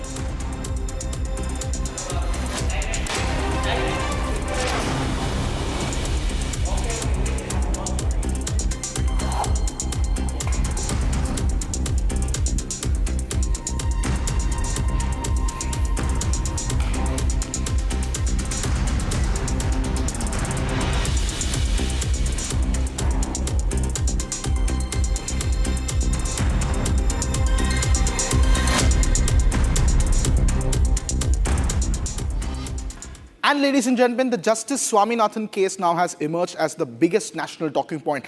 The issue has been raised in the parliament over the Deepens Rao, and 56 judges have now written a letter backing Justice Swaminathan. And in the interim, in the powerful edition of the debate with Arnab last night, commentator S. Gurumurthy joined Republic to explain the root cause and the realities of the Karthigai Deepam controversy that has sparked the debate across Tamil Nadu and the nation. Mr. Gurumurthy dissected the historical, cultural and the legal angles of the Madurai Temple Rao and raised critical concerns on faith, governance and judicial overreach. As questions rise over the denial of the tradition rituals on the sacred sites, it is now becoming a national headline, and Arnab is going to debate it tonight as well. But first, listen into that excerpt with Mr. Gurumurthy from last evening's debate with Arnab. Mr. Gurumurthy, why is a simple, seemingly simple act of lighting a lamp, the Karthikai Deepam, which I'm told is a centuries-old practice, becoming such a flashpoint? I want to make 3 undisputed facts first. Then I will go into what is the dispute now. The Thiruparangundram temple, or the Thiruparangundram, which is a mount, is a tradition that continues for 2000 years from the last Tamil Sangam period, which is in the 2nd century AD. That is the first important point. The second is the Deepatum, that the pillar on which the Deepam is lighted is dated 400 years back in the period of the Naikar regime. In that there is an inscription that people who are Punyam, those who have done Punyam, they will be able to light this lamp. And there is an Hanuman carving in it. And the book published by the Tamil Nadu Government Archaeology Department in 1981, it's very important. That says there is a tradition of lighting lamp by the local people during the Karthikai Deepam. It is there, it is an admitted fact. In terms of archaeological evidence of the Tamil Nadu government, the book is published by the Tamil Nadu government archaeological department. So 3 facts are settled. There is an antiquity, undisputed antiquity about the Thiruparangundram temple. Second, this 400-year-old pillar itself contains the inscription that it is for lighting the lamp. And the Tamil Nadu government Archaeological Department book itself says that this tradition is followed by the people. So, there is no question of this being something new which has been taken up by the Hindus. This is the first point. Second point, the Muslims themselves have conceded repeatedly that they have no objection to the lamp being lit. So, there is no question of a Hindu-Muslim issue here. If the Muslims oppose it, then there can be a question. Even though it is an age-old tradition, the Muslims are opposing. So the Muslims are not opposing. This point has not come out in the discourse at all. And the next point is that there is a dispute between Muslims and Hindus which has nothing to do with the Deepam. It is about, there is a dargah. And the Hindus are not objecting to the dargah. This is another important point. That if the Hindus oppose the dargah, then there can be a problem between Hindus and Muslims. The Hindus do not say anything about the existence or objection to the dargah. The one point in dispute is that this mountain is sacred for Hindus, and so there should be no sacrifice of animals there, which the Muslims do. That is also subject to judicial determination, and the Madras High Court has held now that no animal sacrifice should be there. So that is a matter which is being judicially decided. The Muslims and Hindus have submitted themselves to judicial determination. So the only small area of dispute that was there, whether there should be animal sacrifice or not, is subject to judicial determination, and so there is no dispute between Hindus and Muslims at all. They are creating this dispute, and Justice Swaminathan's judgment is entirely based on facts and law. And they are trying to make a case out of it that this man is a Hindutva man, and that is why he has given this judgment. I am giving you a contrary judgment which he has made, which has hurt the feelings of the Hindus to such an extent that I had to write an article against Swaminathan for that judgment. There is a temple in Tamil Nadu, in the western part of Tamil Nadu, where women on a particular night, thousands of them go and pray and reside in the temple, those who have not got a child, and they pray for the child. One very extreme leftist and Dravidian man wrote a book that the women go there and all the riffraffs around that area go and impregnate them, and that is how they get the child. This book was approved by Swaminathan. How can a person who, even a normal judge would not do it, how can a man with a Hindutva conscience can permit a person to write a judgment about not only the religious faith of the people, religious faith of women? In the interim, ladies and gentlemen, we are getting a very concerning breaking news detail coming in just 3 days after the Delhi schools received a bomb threat. Now, fresh bomb threats have been received by multiple schools in Punjab's Amritsar. Multiple schools have received a bomb threat via emails. The ADCP has said that 10 to 12 schools have received bomb threats via emails. We have conducted anti-sabotage checks in all the schools, and that there was nothing to worry about. It is just a hoax call, and the investigation into the emails that were sent to these schools in Amritsar in Punjab are under the investigation. That's the initial remark coming in of the ADCP in Amritsar. But this is the latest breaking development coming in. No cause of concern, no cause of panic in Amritsar after 10 to 12 schools received a hoax bomb threat via emails. The police has now followed through, and they have turned out to be hoaxes. The investigation in the emails continue. Today on 12/12/2025, an email was received in various schools of the city of Police Commissionerate Amritsar and Amritsar Rural, in which they had threatened to plant bomb. Keeping in view the grave situation, we are getting anti-sabotage check done of all the schools in the city, and our officers, particularly the gazetted officers and the SHOs, are visiting the schools. I request the school authorities to not panic in this situation, and a cyber police wing is also working on the situation to track the emails. In recent past, also, few students were found to be responsible in such acts for sending such kind of emails. I again request people, the parents and the teachers to keep calm and not to panic in this situation. Amritsar Police Commissionerate is with you at all times.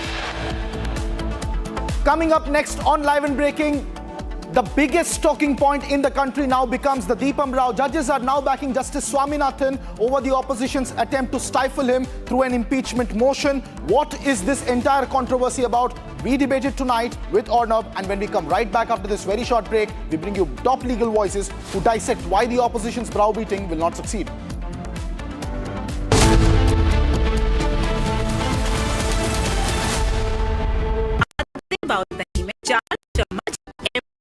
चटनी पुदीना मसाला डाला, stir करो, पुदीना चटनी तैयार। MDH चटनी पुदीना मसाला।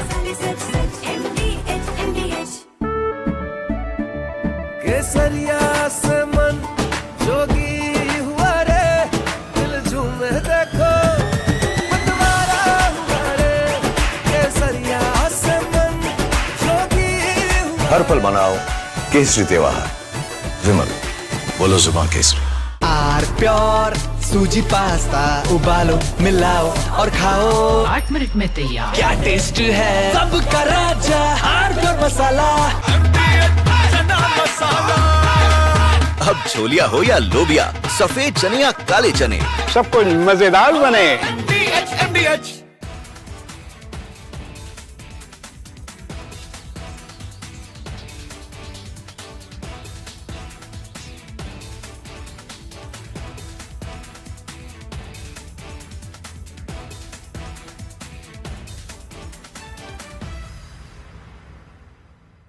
भाई मेरा बेटी को प्यार चाहिए, मेरा बेटी का ब्लड आ रहा है, नीचे से ब्लड आ रहा, प्यार चाहिए, दे दो। क्यों नहीं कर सकता? क्यों नहीं कर सकता? क्यों नहीं कर सकता? मेरे को प्यार चाहिए अभी।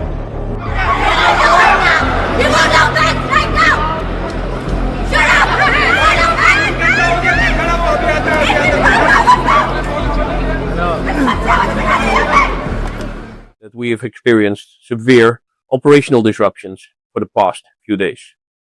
Since then, the crisis continued.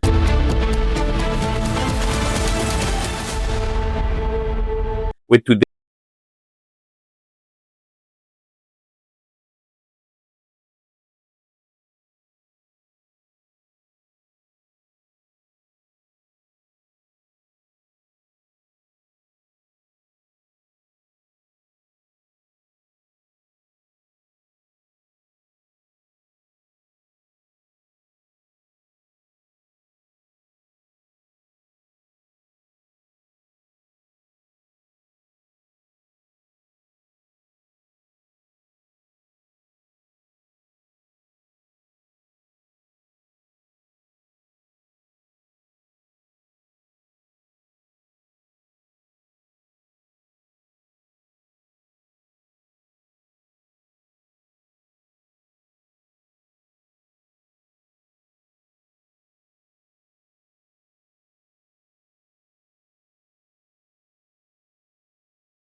Are pure shahi paneer masala, delicious, healthy every day.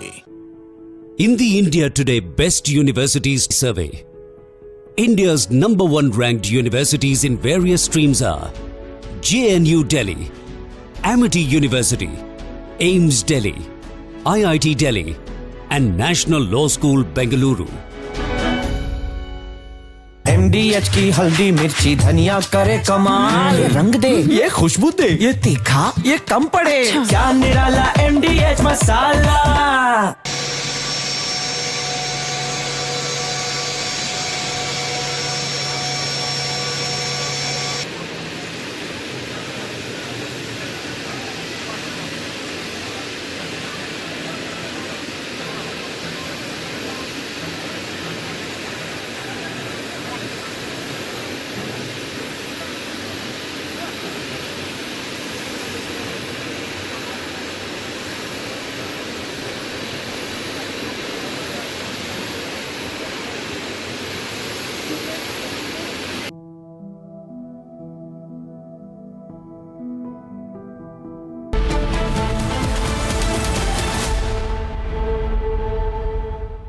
Secret recipe MDH का जीरा सिप जल जीरा मसाला.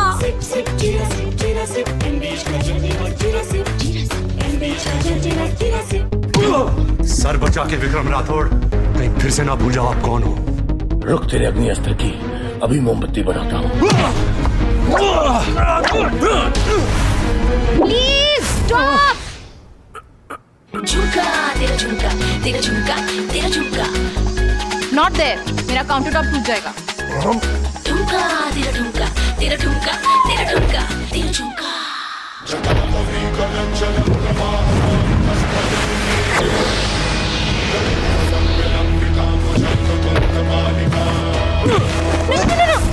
मेरी चिमनी टूट जाएगी. What are you doing? अरे क्या हो तुम? रानी, इस घर में कुछ है जो टूटता नहीं. ये पिलर कभी नहीं टूटेगा. From Asia's largest news headquarters,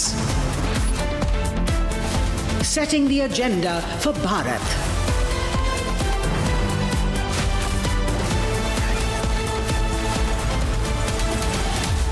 You're watching Republic.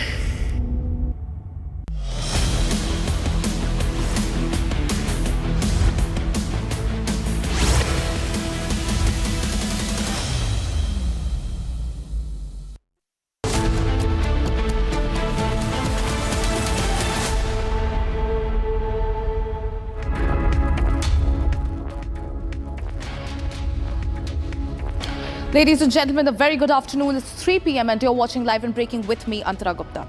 Viewers, the Deepam Rao controversy continues to be one of our top focuses today. In fact, in the recent update, 57 former judges have now come out in support of Justice G.R. Swaminathan. We are tracking this and a lot more, but first, as always, a quick check of the headlines. Madurai High Court grants permission for Hindus to fast and do a silent protest for 3 days.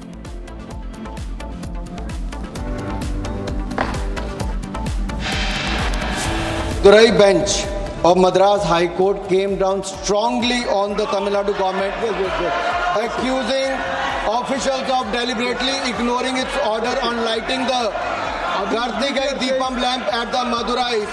There are lathis for the devotees. Hindus are lathi charged. Despite the court order, they are not allowed. Deepam Rao reaches Parliament. BJP calls it an anti-Hindu move by the opposition.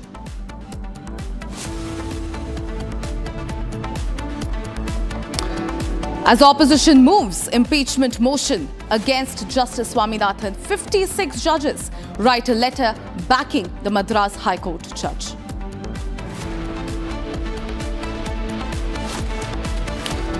Assam cops submit charge sheet in Zubeen Garg death case.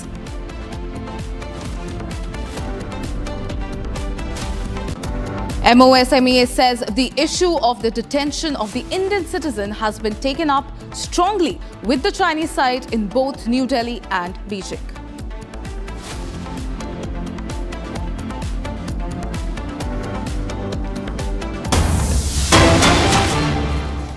All right, starting this edition with the breaking news that is coming in. Selina Jaitley's domestic violence case against husband Pieter Elbers heard in Mumbai High Court. In fact, the Mumbai High Court has now granted time to parties in Selina's domestic violence matter. Pieter Elbers, her husband, appeared through counsel in court.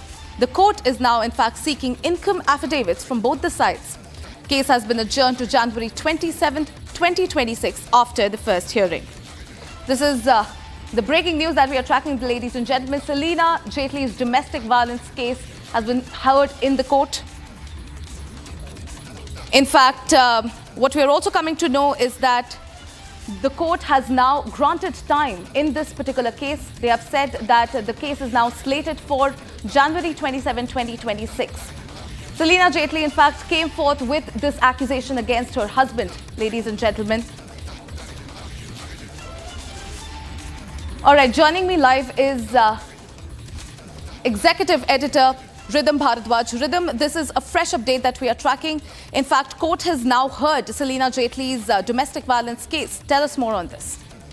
Yes, absolutely. Now that hearing that's happening in the Mumbai court, Selina Jaitley's husband had made an appearance through his counsel in the court. This case is going to be coming up now in January. And Selina Jaitley had said that there was a domestic violence charge against him. We spoke to her lawyer, Niharika Karanjiwala, earlier, Tanisha. Her husband, Pieter Elbers, has now been granted time.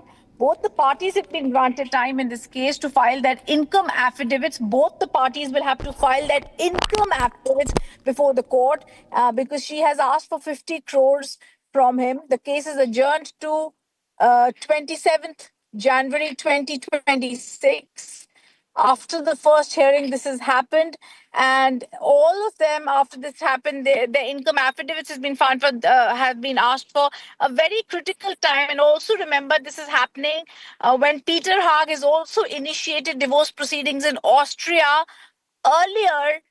Before the domestic violence proceedings against her, lawyer Niharika Karanjiwala Mishra had also revealed this, now filed this, and she had said that her priority remains to fight this case. Selina Jaitley's husband had filed for divorce after the actor discovered properties in Vienna were being sold without her knowledge. She also filed this case against him in India. In the case in Austria, Peter Haag is attempting, it was said, to establish that Selena has no claims over their assets. The lawyer had alleged Haag is holding Selena responsible for the breakdown of their marriage. Selena's lawyer had requested a mutual divorce for the sake of their children, but Haag had already refused that. And Selena has claimed she has suffered severe emotional, physical, verbal abuse by her husband, because of which she was forced to flee her home in Austria and return to India. So lots of details that were there in this plea that she has filed. She's called her husband narcissistic, self-absorbed individual with a short temper, alcoholic tendencies, which have consistently caused her stress. This is what is in the plea. The 47-year-old actor had also listed several instances when her husband had indulged in physical and verbal abuse. She's sought from the Bombay court a direction that her estranged husband pay her a sum of 50 crore rupees as compensation and 10 lakh rupees per annum as maintenance. Peter Haag, her husband, is an Austrian entrepreneur.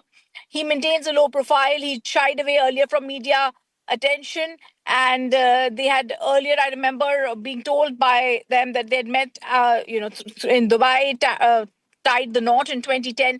But coming back to this particular hearing and what Niharika Karanjiwala, the lawyer who's appearing, and Karanjiwala and Company is the firm that's representing Selena Jaitley. It's very, very clear. A domestic violence proceeding in Bombay, that's being, in Mumbai, that is there, that's being taking on, Selena Jaitley's taking on her husband, estranged husband. She's filed for divorce, asking for these charges that I've just told you.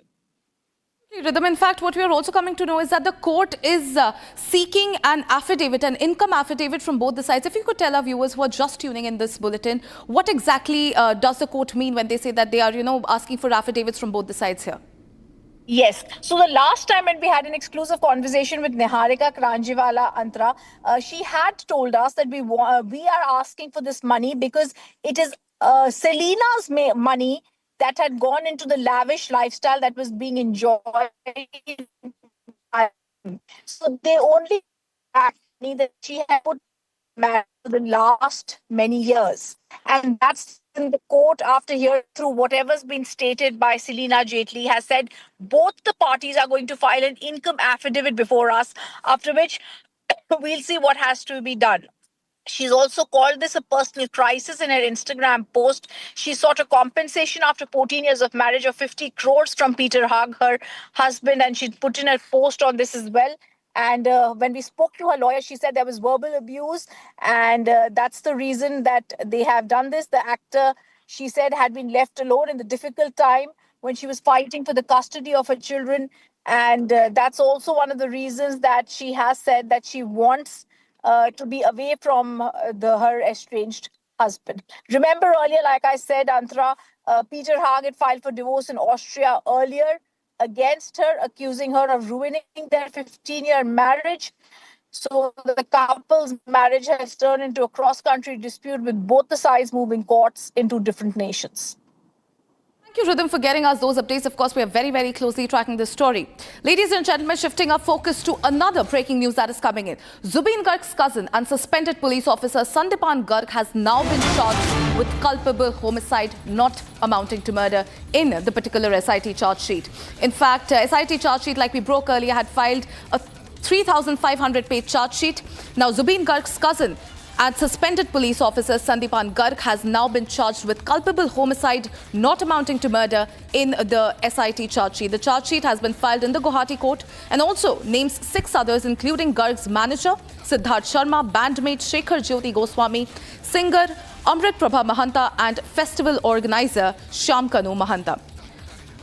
To quickly give our viewers a recap here, Zubeen Garg, who died on September 19, 2025 while swimming in Singapore, the Assam government has now formed an SIT to investigate his death, which was initially treated as a case of culpable homicide not amounting to murder, but later was upgraded to murder. In fact, the investigation and the SIT is being led by SDGP Munna Prasad Gupta, who has questioned over 300 people. All right, joining me live is Anirudh, my colleague. Anirudh, this is a fresh update that we are getting in. Zubeen Garg's cousin has now been charged in this murder case, and he has also been named in the 3,500-page charge sheet that has been filed by SIT. Give us more updates.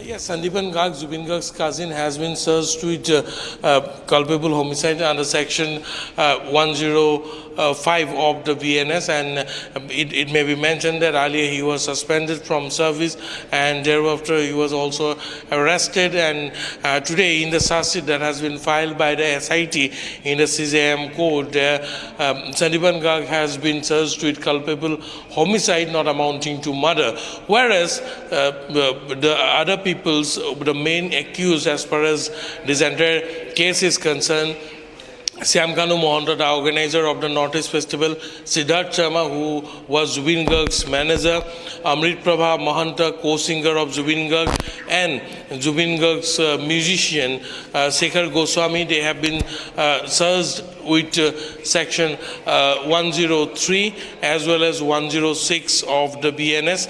And apart from that, the PSOs of Zubin Garg, along with Syamkanu Mohanta and Siddharth Sharma, they have been searched also with under section 316 of the BNS, which means criminal breach of trust.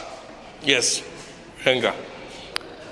Well, thank you, Anuruddh, for getting us these details. In fact, ladies and gentlemen, we also have the bite of Himanta Biswa Sarma, who has spoken on this Zubin Garg death mystery. Listen to what the Assam CM had to say. लोगों को हत्या की गुस्सर में हम लोग अभियुक्त किया हो, अभी आगे जाके न्यायालय में ये जो कानून का रास्ता से अभी आगे चलेगा। कोर्ट का ऊपर सब लोगों का सम्मान है।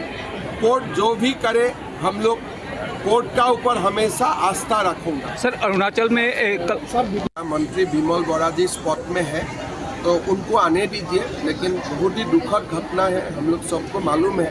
लेकिन उद्धार कार्य में मेरा मंत्री जी अभी गया है, वो आने का बाद ही मुझे पूरा रिपोर्ट मिलेगा।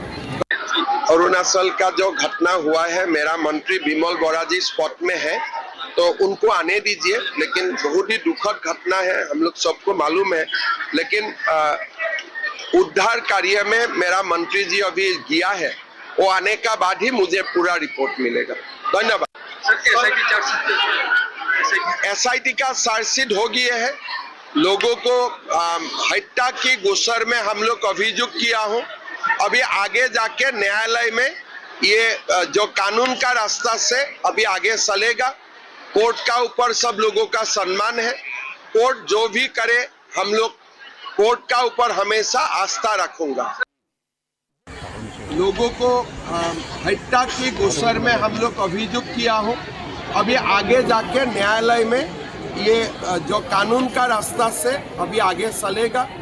कोर्ट का ऊपर सब लोगों का सम्मान है। कोर्ट जो भी करे हम लोग कोर्ट का ऊपर हमेशा आस्था रखूंगा। सर, अरुणाचल में मंत्री बिमल बोरा जी स्पॉट में है तो उनको आने दीजिए, लेकिन बहुत ही दुखद घटना है, हम लोग सबको मालूम है। लेकिन उद्धार कार्य में मेरा मंत्री जी अभी गया है, वो आने का बाद ही मुझे पूरा रिपोर्ट मिलेगा। अरुणाचल का जो घटना हुआ है, मेरा मंत्री बिमल बोरा जी स्पॉट में है तो उनको आने दीजिए, लेकिन बहुत ही दुखद घटना है, हम लोग सबको मालूम है। लेकिन उद्धार कार्य में मेरा मंत्री जी अभी गया है, वो आने का बाद ही मुझे पूरा रिपोर्ट मिलेगा। धन्यवाद। SIT का चार्जशीट हो गया है। लोगों को हत्या की गुस्सर में हम लोग अभियुक्त किया हो, अभी आगे जाके न्यायालय में ये जो कानून का रास्ता से अभी आगे चलेगा। कोर्ट का ऊपर सब लोगों का सम्मान है। कोर्ट जो भी करे हम लोग कोर्ट का ऊपर हमेशा आस्था रखूंगा। All right, tracking some other stories from across the country in Bharat in 2 minutes. Police team in Raebareli district has apprehended 4 robbers accused of stealing money and mobile phones after a shootout. When culprits announced that the police team, they tried to flee, leading to a shootout between the two sides. They have in fact now been detained. Police recovered pistols and money from them. They are now in process of investigation. A man was shot in Delhi's Shahadra while he was riding a motorcycle with his worker. The victim has now been identified as Yogendra Rathore. He was shot from behind. Now, the victim is currently said to be in a stable condition and is undergoing treatment. A probe has now been launched into the incident. A massive fire broke out at a godown in Gujarat's Surat. Wooden items used in weddings were stored in that godown. About 50 fire personnel have carried out the operation to control the fire. However, fortunately, no casualties have been reported. Revenue Department officials reached suspended Constable Alok Singh's residence as part of the ongoing investigations in the cough syrup syndicate case. The ED had issued a notice to the dismissed constable to appear on the 8th. Now, action was initiated after he failed to appear in response to the notice. Raids were conducted at several locations including Lucknow, Varanasi, Ranchi, Ahmedabad, Jaunpur and Saharanpur in connection with the case. Fire broke out in a bar of a hotel in Bhubaneswar. 7 fire tenders reached the spot and began efforts to extinguish the fire. 4 teams and 30 officials are present at the spot. The cause of the fire could be short circuit as per the reports coming in. There were no casualties reported in this incident as well.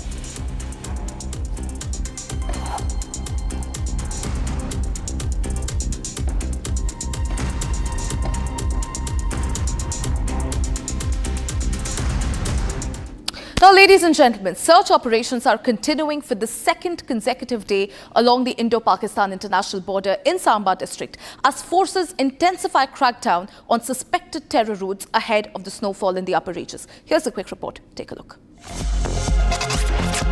Security forces have launched a massive search operations in the Samba district where the forces are scanning the dense forested area. Here you will see that these forests that have grown thick vegetation, and now here the troops of the special operations group, they are scanning and searching out everything. They are ensuring that these grown vegetations do not become a safe haven for the Pakistani terrorists or those who are trying to sneak in into the Indian territory. And here on this side also you will see that the troops being inducted into every nook and corner. This is being done so that the operations can be advanced, and also the locations of the terrorists that could possibly be their hideout or their suspected locations, that can also be traced. I'll request Ashu to move that way, and you will see that they are also searching that very area because that could act as one of the hideouts of the terrorists, or these grown vegetations could support the drone dropping as well. And also we have seen in the past also that the tunnel network threat that lies there, and these areas becomes really very conducive to dig out the tunnels, because what happens that in this grown vegetation no one is going to actually look for the tunnels. But this is the special operations group of the Samba police that has launched an intensified operations here, because we are days to the snowfall to start in the upper reaches, and once the snowfall starts the threat goes manifold. Reason being that the upper reaches gets blocked completely, and what Pakistan is left, it is left with Jaish-e-Mohammed to infiltrate its terrorists into the Indian territory through this very area. And also you will see that these big grown bushes are also being thoroughly searched, so that this cannot be one of the hideouts or the places where the terrorists can actually take advantage. Because what happens that in the dead of the night, if someone comes and hides like this, it will be completely a cover that they can get. But they are decimating every attempt of the Pakistani terrorists, those who can get cover, that they want to ensure that the attempts that are being made regularly by the Pakistan, they are foiled. What has happened in the past also, that there have been large-scale infiltrations that have taken place in last couple of years from the Samba international border. All right, we're getting another breaking news that is coming in. BJP has now staged a protest in front of the Integrated Court of Theni, condemning the Tamil Nadu government for disregarding the court's ruling in the Thiruparakundram case. The controversy revolves around the lighting of the Kartikeya Deepam lamp at the Hilltop Temple, with the Madras High Court directing the temple administration to facilitate the ritual. However, the state government failed to comply, citing concerns over communal harmony and law and order. The BJP has in fact now accused the DMK government of being anti-Hindu and appeasing minorities, while the DMK claims that it's protecting Hindu interests and maintaining peace. The situation has now escalated with protest, clashes and Section 144 imposed on the area. Those are the visuals coming live. BJP is protesting against the DMK. They have staged a protest outside in front of the Integrated Court of Theni, condemning the Tamil Nadu government for disregarding the court's ruling in the Thiruparakundram case.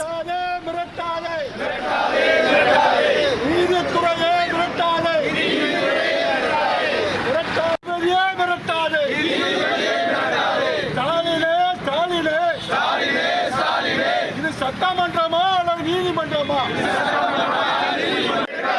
ஓட்டுக்காக நீதிபதியின் உரிமையை கெடுக்காதே. வேடிக்கை பார்க்க மாட்டோம், வேடிக்கை பார்க்க மாட்டோம். பாஜக வழக்கறிஞர் பிரிவு பார்க்க மாட்டோம்.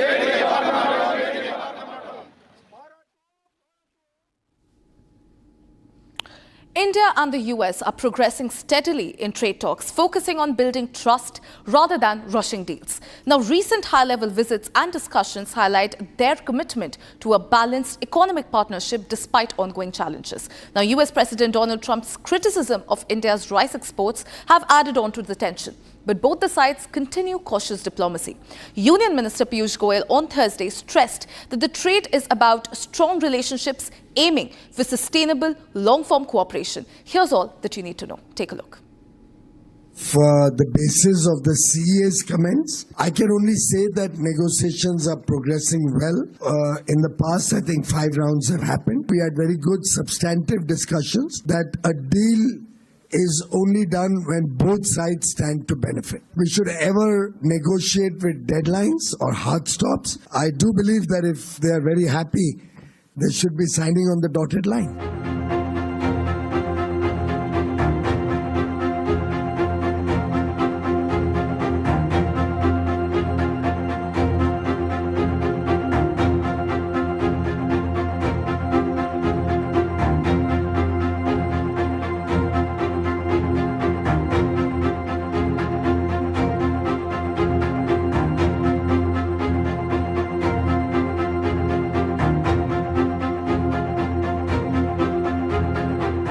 Period till March, sir.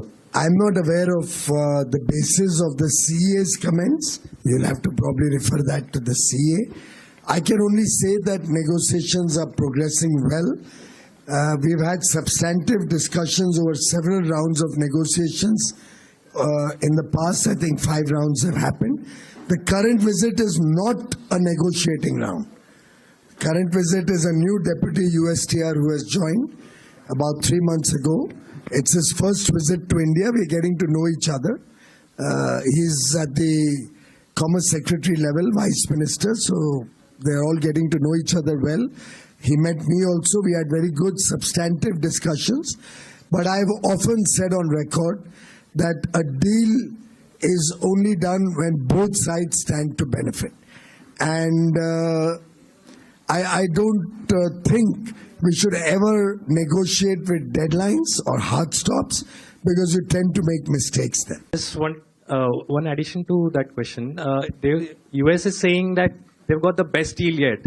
Have we offered them anything that they are so happy about? Well, that only the USTR can answer. His happiness is very much welcome, and I do believe that if they are very happy, they should be signing on the dotted line. All this momentum in talks comes days after U.S. President Donald Trump criticized India's rice exports.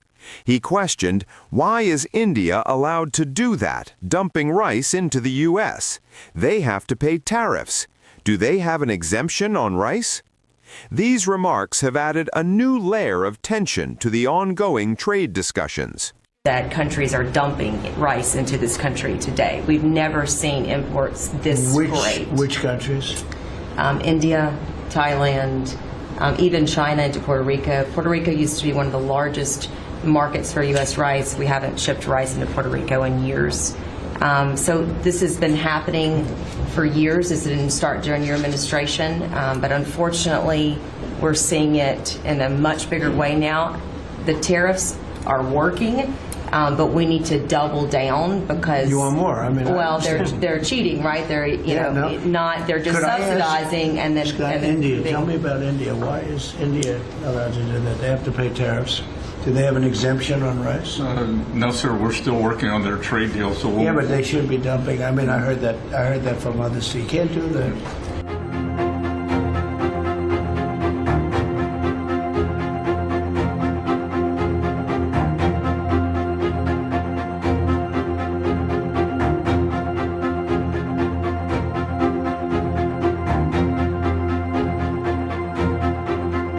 Trade deals are for a longer duration.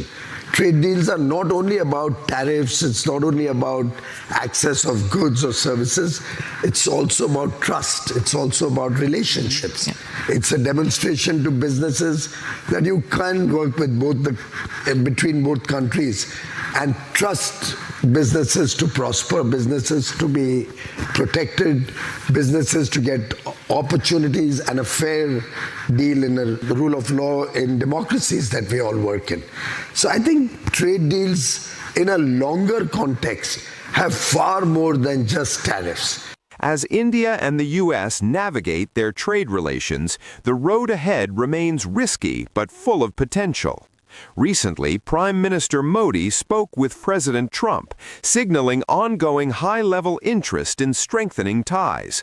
Both sides emphasize mutual trust and balanced gains, choosing cautious diplomacy over rushed deals, aiming to build a stronger and sustainable economic partnership for the future. All right, time to slip into a very, very short break. On the other side, Madurai High Court grants permission for Hindus to fast into a silent protest for 2 days. Deepens Rao reaches Parliament. BJP calls it an anti-Hindu move by the opposition. We are tracking this and a lot more. Don't go anywhere. Stay tuned. We'll be right back.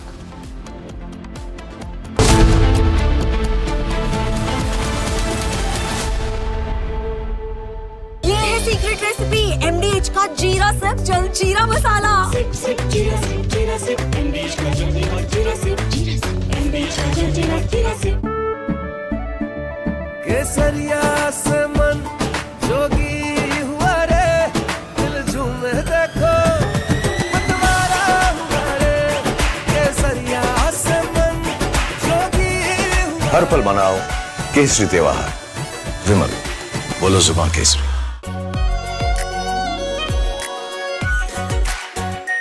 Are pure shahi paneer masala delicious healthy everyday आधे bowl दही में 4 चम्मच MDH चटनी पुदीना मसाला डाला stir करो पुदीना चटनी तैयार MDH चटनी पुदीना मसाला MDH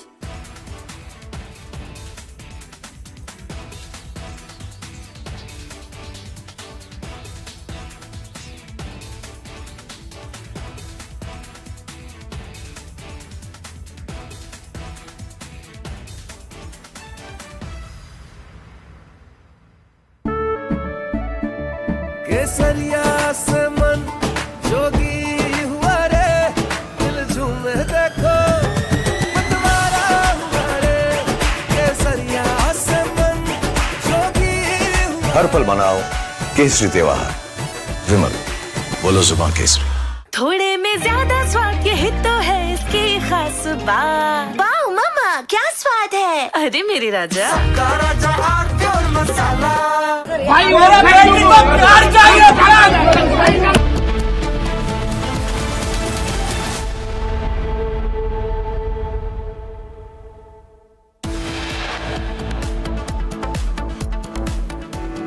Madurai High Court grants permission for Hindus to fast and to do a silent protest for 2 days.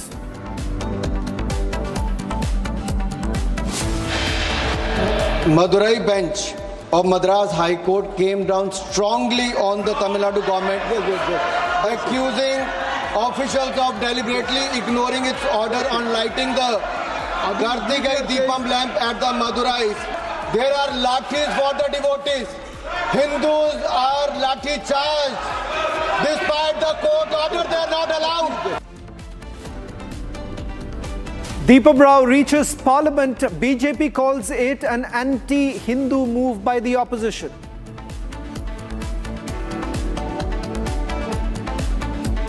An opposition moves impeachment motion against Justice Swaminathan. 56 judges write a letter backing the Madras High Court judge. Assam police submits charge sheet in Zubin Garg death case.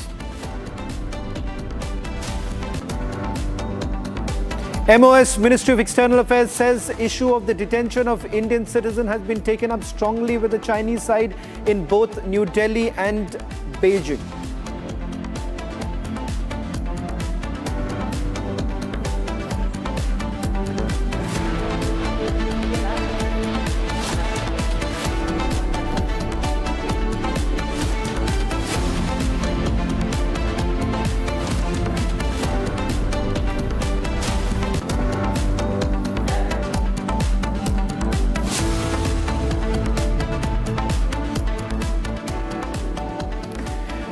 In a major development in Tamil Nadu's in the Deepam Rao, 56 former judges have now signed a petition backing Justice Swaminathan, giving the verdict on the Deepam Rao.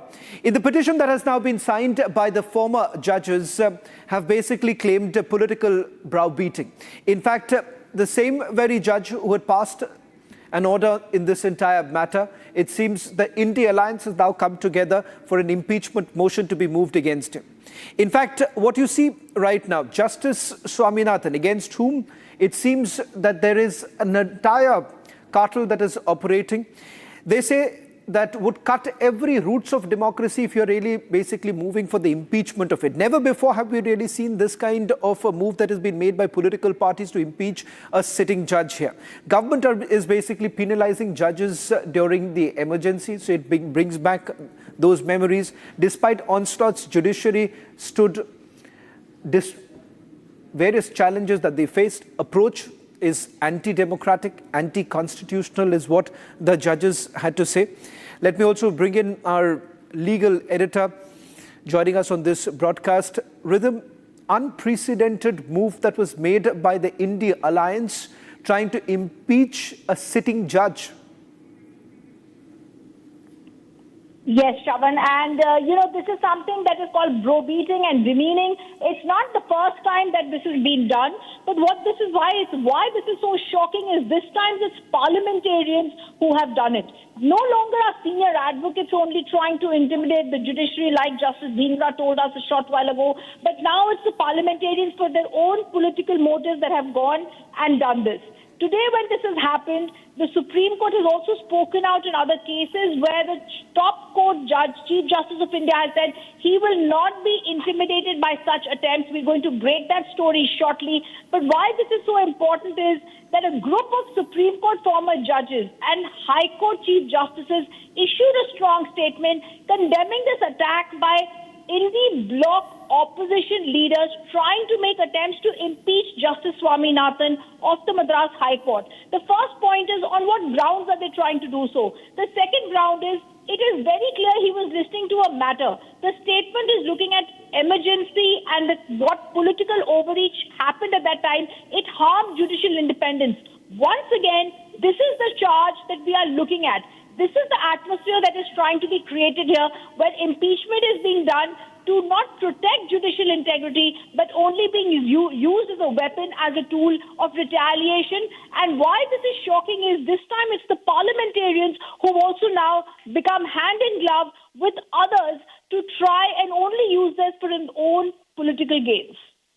Rhythm, I'll request you to stay on with us as we're getting in some more breaking news, but this is coming in on a different story that we're tracking. Chief Justice of India, Suryakant, has expressed concern that judges are increasingly being subjected to adverse public remarks because of the observations they make during the case hearings, and I quote, "There are hypothetical situations in court. We make observations, but I'm not someone who will take browbeating. Not so easy with me. As soon as the judge makes an observation, there are allegations that are made against him." Now, this is what Chief Justice of India had to say. Let me go across to my colleague Rhythm, who's joining us on this broadcast. Rhythm, it seems that following the observation that the Chief Justice of India essentially made on Rohingyas, there has been a lobby that immediately got activated. It seems it is a response to that very act. Yes, I completely agree with you, Shravan. And today the top court of the country and the CJI, who's just taken oath, has very clearly warned this lobby, you cannot browbeat judges. It's in the Rohingya case where he said that we do not want any red carpet treatment being given to the Rohingyas. And as that was stated, we also saw, shockingly, this lobby start rising. Letters were written against the Chief Justice of India, which has become the new norm by those judges and those activists who are a part of that lobby. Today, the Supreme Court of India declined Prajwal Revana's request to transfer his sexual assault rape case out of special MP-MLA case in Bengaluru, holding that the allegations against the presiding judge were unfounded. Once again, it's bias against the judge that we are looking at, similar to what we are looking at in the Deepens route, Justice Swaminathan, which we just spoke about a short while ago, Shravan. They are not linked, but this is the new way that this lobby is trying to browbeat and speak against the judiciary. The bench of Justice Suryakant that was hearing the Prajwal case also said remarks by the trial judge in the trial judge could not justify a finding of bias. We saw Siddharth Luthra, Siddharth Dave in this courtroom. That's when the Chief Justice of India firmly rejected claims and says courts make observations during hearings. They cannot become a ground to browbeat judges. As soon as judges say something, allegations are made, sometimes mistakes happen, but you cannot say that judges are not doing or fulfilling their duties. It's very clear that they are going ahead and speaking against the increasing criticism that judges are facing on observations that they are making, such as he faced, like you spoke, Shravan, in the Rohingya case. Well, thank you very much, Rhythm, for getting us the latest details. We're getting in some more breaking news. This is with regards to the Luthra brothers. In fact, we're going to get you the details in a short while from now, as I'm given to understand there is a breaking news coming in. The Luthra brothers who have been taken into custody by the Royal Thai Police, it seems the embassy has now taken cognizance of it and said that they are in close touch with the Thai authorities in the case that is related to Saurabh Luthra and Gaurav Luthra. The two have been detained by the Thai authorities in Phuket following an intervention by the embassy. The Thai authorities are basically presently taking action as per local laws, including for sending the two individuals back to India. In fact, the information that we have from our sources in Phuket is that they have now been moved to Bangkok, and in all likelihood that they would be sent back to India by the 17th of December. That's the latest now coming in terms of the action that has been taken against the Luthra brothers. Let me also bring in my colleague Swarali, who's joining us from Goa, tracking the story very closely. Swarali, any further word really coming in from the Goa police with regards to by when can we expect? Because some reports suggesting that perhaps by the 17th of December, both of them would be brought back.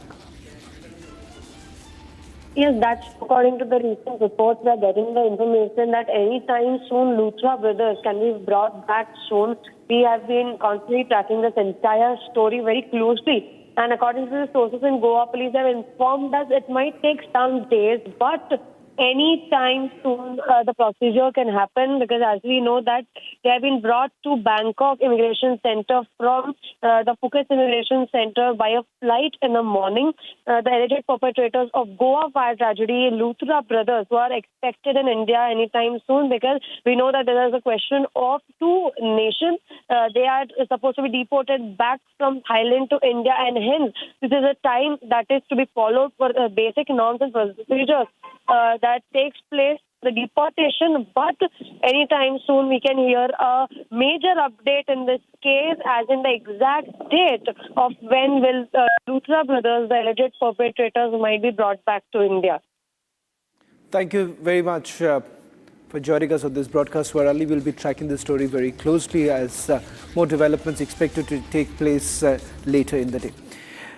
Shifting focus back to the row that has taken place in Tamil Nadu, where members of the parliament from the DMK as well as other opposition parties have essentially moved a motion before the Lok Sabha Speaker seeking the impeachment of Madras High Court Judge Justice G.R. Swaminathan.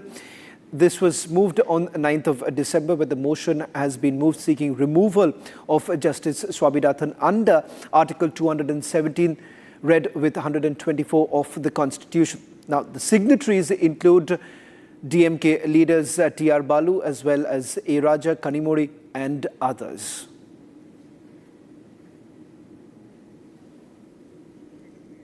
Well, in fact, let me also take you through some of the details that we have in terms of what has happened thereafter. The Madurai Deepam controversy, which has basically erupted after this entire matter landed in the parliament, following which BJP parliamentarian Anurag Thakur has raised the issue in the Lok Sabha, urging the government to address the concerns surrounding the dispute. In fact, Anurag Thakur has said that the matter has triggered tension as well as political reactions in the state of Tamil Nadu, calling for clarity and accountability from the state administration. Covering this from the ground is my colleague Sharda, who's joining us on this broadcast. In fact, Sharda, as far as the DMK government is concerned, they say that this is a new custom, a custom which did not exist in the past.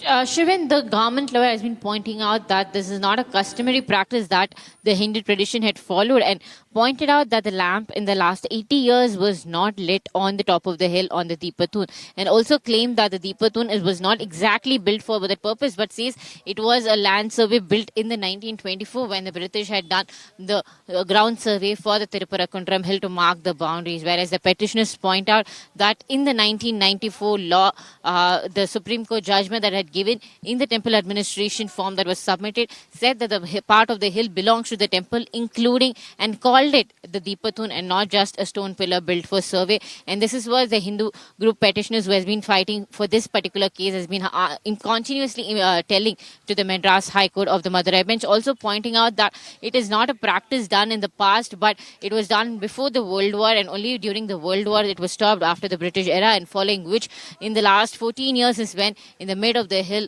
the lamp was lit bright, and before that it was not lit at all. And this is constantly the problem that happens every year, is what the petitioner is also pointing out. And also another angle that we personally would be bringing is that this issue arises only in the month of December, and especially on December 6th, the residents of the Tiruparakunram would be stopped to go up the hill because there's both Dargah and a temple situated. Talking to Republic ST, the residents pointed out that it is because of the same day that the Babri Masjid demolition happened. The fight also brooms here in Tamil Nadu and Tiruparakunram, where Dargah and the temple is situated. And on December 6th, it stopped. And the Kartikeya Deepam also flowing on the same dates around December 6th is why this problem arises every single year.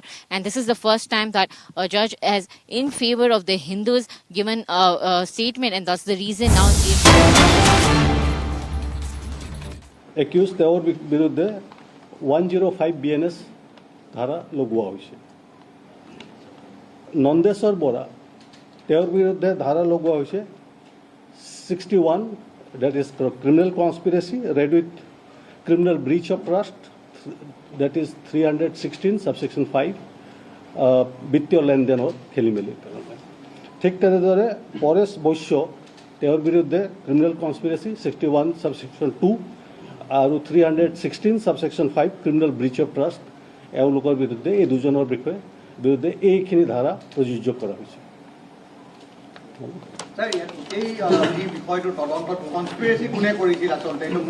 সেই গোটেইখিনি আপোনালোকে আমি চাৰ্জশ্বিটত কোৰ্টৰ ওচৰত দাখিল কৰিছোঁ। সেই গোটেইখিনি ইয়াত কোৱাটো সম্ভৱ নহয়।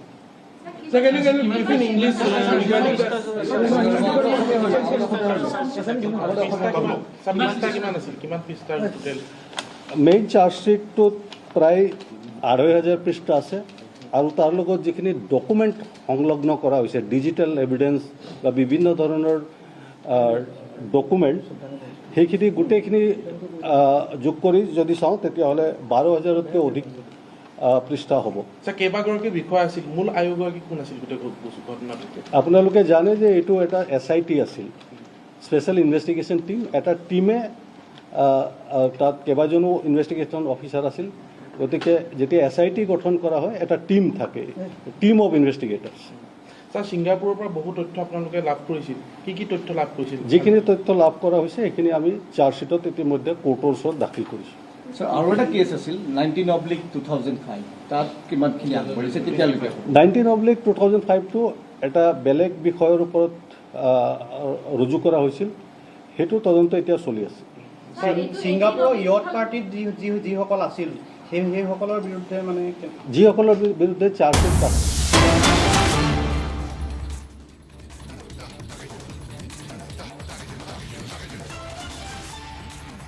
In fact, what you see right now on your screens, this a dramatic chase that is taking place right now, and we're getting in some more details. This is from Navsari, where this chase is taking place. In fact, it seems what you see right now, this isn't from any movie. It's a reality where you would see right now on your screens. You have a live encounter between criminals and the police taking place. This is in Navsari, where a liquor smuggler was trying to run away, absconding in his car, which is basically full of liquor bottles. There you see the vehicle that is going in, which was being chased by the local police there. Liquor mafia present in the car that you can see on your screens. I believe this white car that you see, a white Creta car in which the criminal was present and was on his, he was fleeing, and that's where you see it bangs into another vehicle, tries to run away, and followed by it is the police vehicle that you see. The Scorpio that you see right now is where the police was.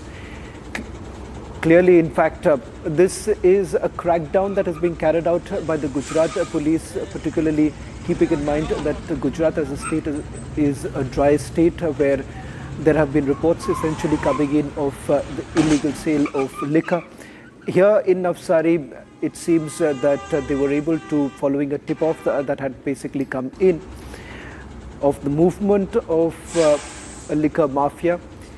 Once the police basically acted on the tip-off, and we've been told that he was spotted in the vehicle, and they suspected that he was also carrying along with him liquor bottles. It seems immediately thereafter he fled from the spot. This is an angle that we have just got from our local reporters there of the movement actually taking place, the chase of the liquor mafia.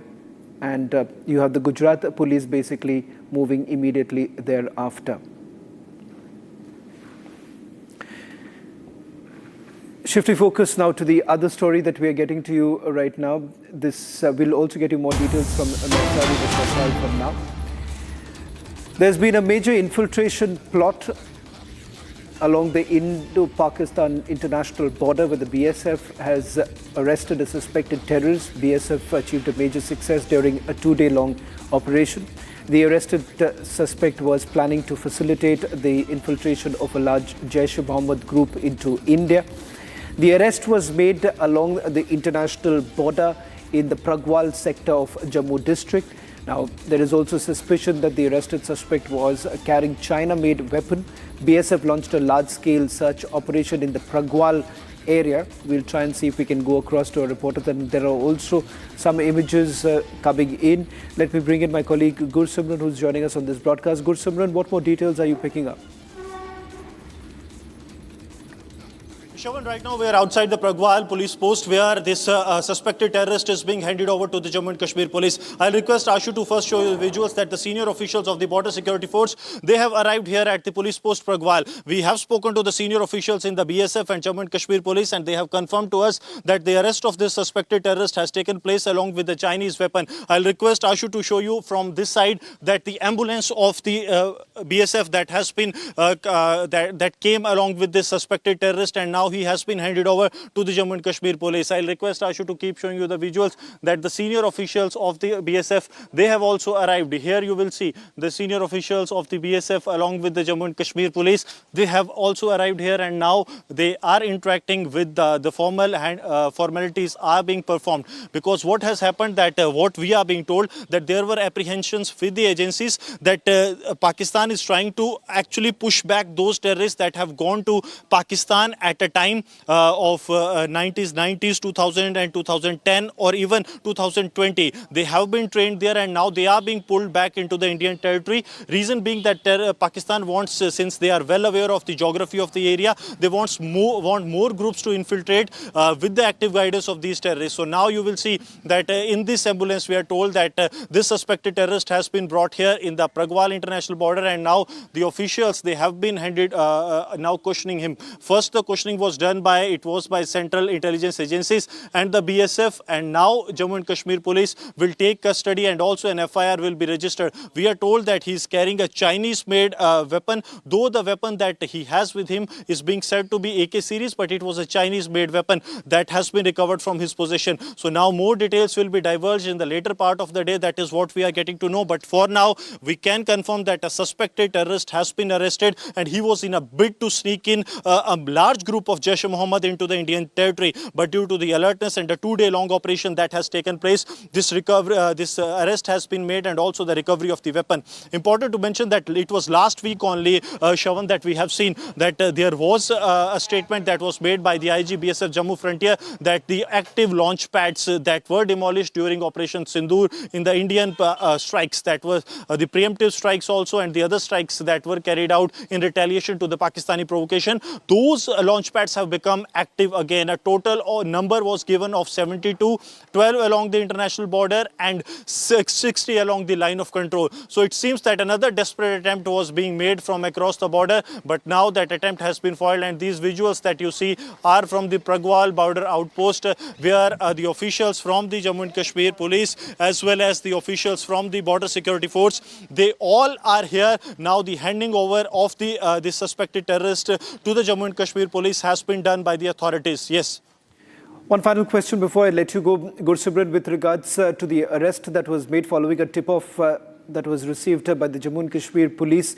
Any details you're picking up in terms of fresh attempts that are now being made by Jaish-e-Mohammed as well as Lashkar-e-Toiba to carry out such infiltration attempts just before the winter sets in? Yes, desperate attempts are being made. We have seen that earlier also there were multiple attempts, and now also the similar input suggests that there are desperate attempts that are being made by. This also seems to be part of a larger planning of the Pakistani terror groups to push terrorists into the Indian territory. But now what has happened that this suspected terrorist who was considered to be kingpin, he has now been arrested, and now as we speak the interrogation is underway and they are trying to look into every possible angle that who he was in touch with, because there is another suspicion that is being worked upon, Shravan, that is that he might be one of those who has gone missing from the Rajouri in 2021, and the same person has been apprehended because it is believed that he exfiltrated in 2021 to Pakistan and now has once again been apprehended. But now as we speak, the security forces are questioning his whereabouts, and more details are likely to emerge as the J&K police will carry out the further investigation. Thank you very much, Gursimran, for getting us the latest details. We'll keep a close watch on it. Shifting focus now to the action that has been taken against IndiGo. In fact, it seems that the IndiGo board has basically appointed an external aviation expert to carry out an analysis, what they're calling it root cause analysis of the flight disruptions. This also comes at a time when the Ministry of Civil Aviation has also taken action against 4 officers of the DGCA. They have been asked to immediately leave the DGCA and go back to their parent cadre. Let me go across to my colleague Shambhavi, who is getting us the latest details. Shambhavi, it seems IndiGo is on a damage control mode. What more details are you picking up in terms of the action that has been taken so far?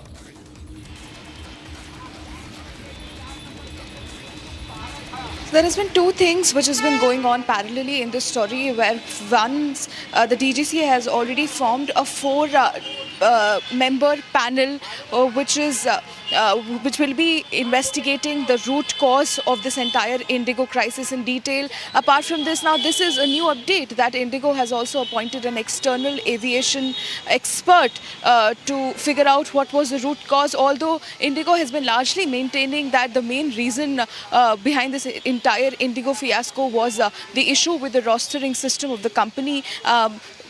When they failed to comply with the phase 2 of the FDTL rules. But now 2 parallel investigation will be going on. One will be by IndiGo's newly appointed external aviation expert, and the another one is the one which is going on by the DGCA's appointed 4-member panel who will be responsible for investigating the root cause of this entire IndiGo crisis. Back to you. Thank you very much, Shambhavi, for getting us the latest details. The DGCA and the Ministry of External Affairs, Civil Aviation has also put a team at the IndiGo's office. Let me now also take you through some more details emerging on the other stories coming in. Madurai High Court has granted permission for Hindus to fast and do a silent protest for 2 days. Deepens Rao reaches Parliament. BJP calls it an anti-Hindu move by the opposition.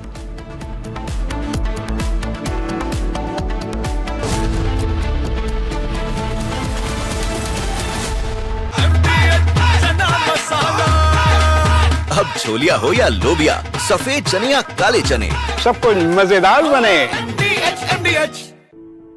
In the India Today Best Universities Survey, India's #1 ranked universities in various streams are JNU Delhi, Amity University, AIMS Delhi, IIT Delhi, and National Law School Bengaluru. Pure सूजी pasta उबालो मिलाओ और खाओ 8 minute में तैयार। क्या taste है सबका राजा आर प्योर मसाला।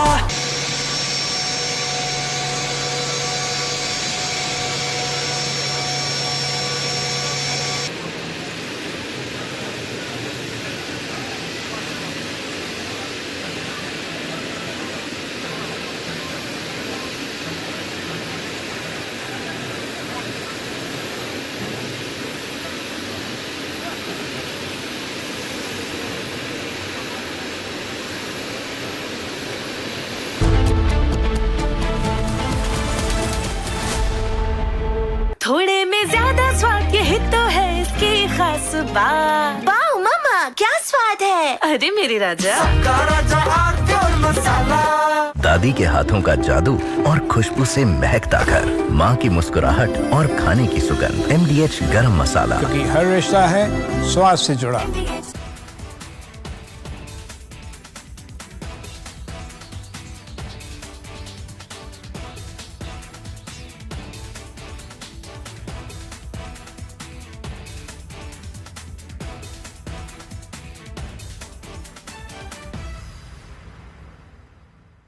भाई मेरा बेटी को प्यार चाहिए,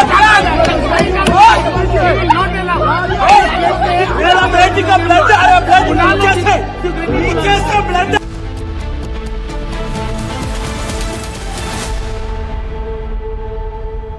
MDH की हल्दी मिर्ची धनिया करे कमाल। ये रंग दे, ये खुशबू दे, ये तीखा, ये कम पड़े। क्या निराला MDH masala.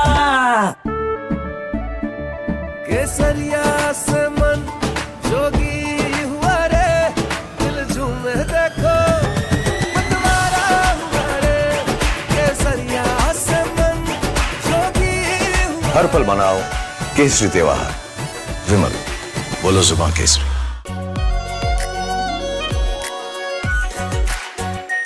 Are pure shahi paneer masala, delicious, healthy every day.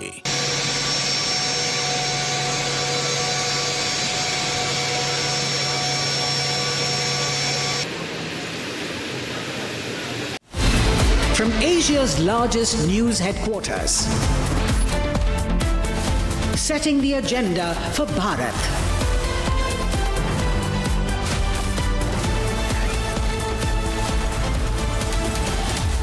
You're watching Republic.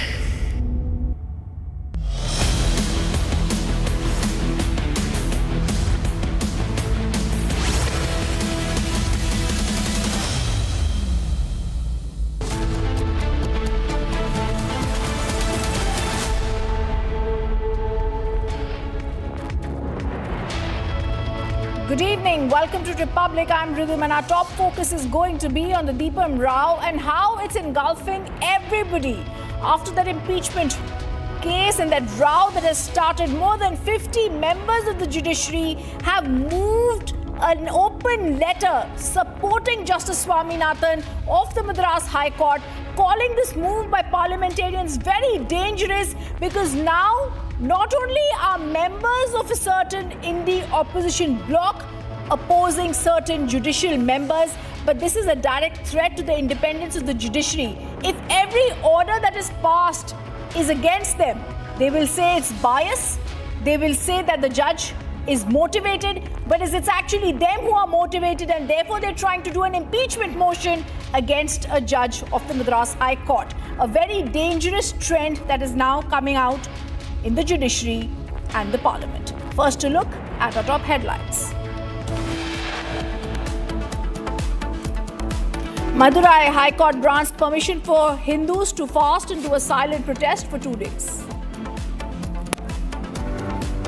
The Madurai bench of Madras High Court came down strongly on the Tamil Nadu government, accusing officials of deliberately ignoring its order on lighting the Kartigai Deepam lamp at the Madurais.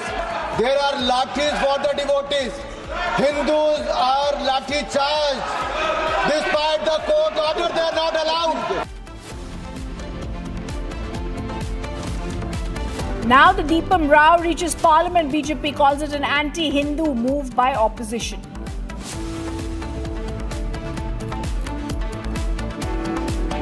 As the opposition moves impeachment motion against Justice Swaminathan, 56 judges write a letter backing the Madras High Court judge. Assam cops submit charge sheet in the Zubeen Garg death case.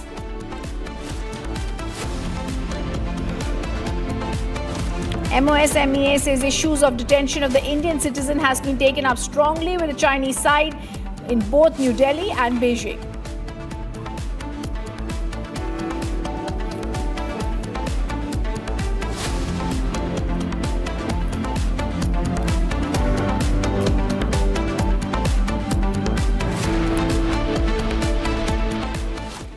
Our top focus, Zubeen Garg's cousin and suspended police officer Deepens Garg have been charged with culpable homicide not amounting to murder in the SIT charge sheet. We're getting to know details about the SIT charge sheet that has been filed. The SIT has filed its charge sheet in the Zubeen Garg death case. Assam police officer Deepens Garg has also been arrested. I'm going to try and go across to Anirudh to get more details of the SIT's charge sheet that has now been filed. Remember, Himanto Biswa Sarma, Assam Chief Minister, has also spoken out after this charge sheet has been filed. Anirudh, can you give us more details as the Assam SIT has filed its charge sheet? Yes, Ridham. In fact, Republic TV has accessed the full details of the charges and the sections of the BNS under which the main accused as well as the co-accused in this Zubeen Garg death probe has been searched. And as per the details of the search sheet that we have accessed, for Siddharth Sharma, section 3, subsection 6, subsection 7 and subsection 8, that is common knowledge, intention and cooperation, Section 61, subsection 2, criminal conspiracy, Section 103, subsection 1, murder, and Section 316, subsections 5, criminal breach of trust has been slapped. Against Syamkanu Mohanto also, the similar charges have been slapped. Additional charges that has been slapped to Syamkana Mohanta.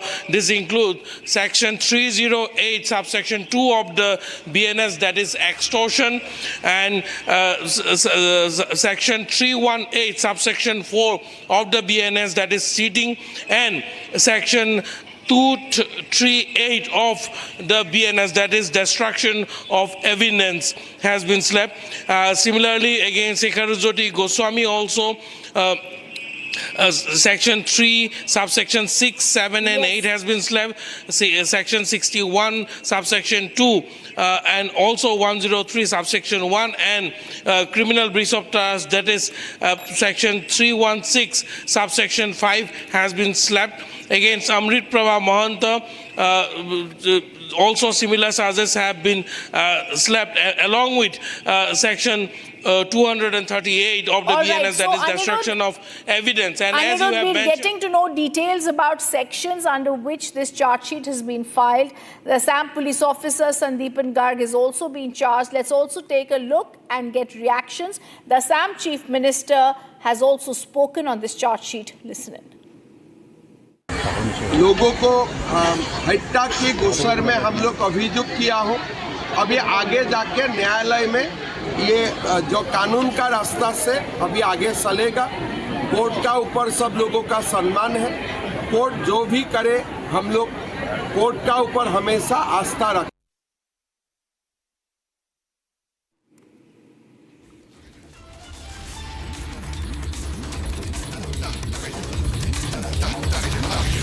All right, there is more breaking news that's coming in, but for now, the big news: Assam police officer Deepens Garg also charged in the charge sheet filed by the SIT in the Zubeen Garg case.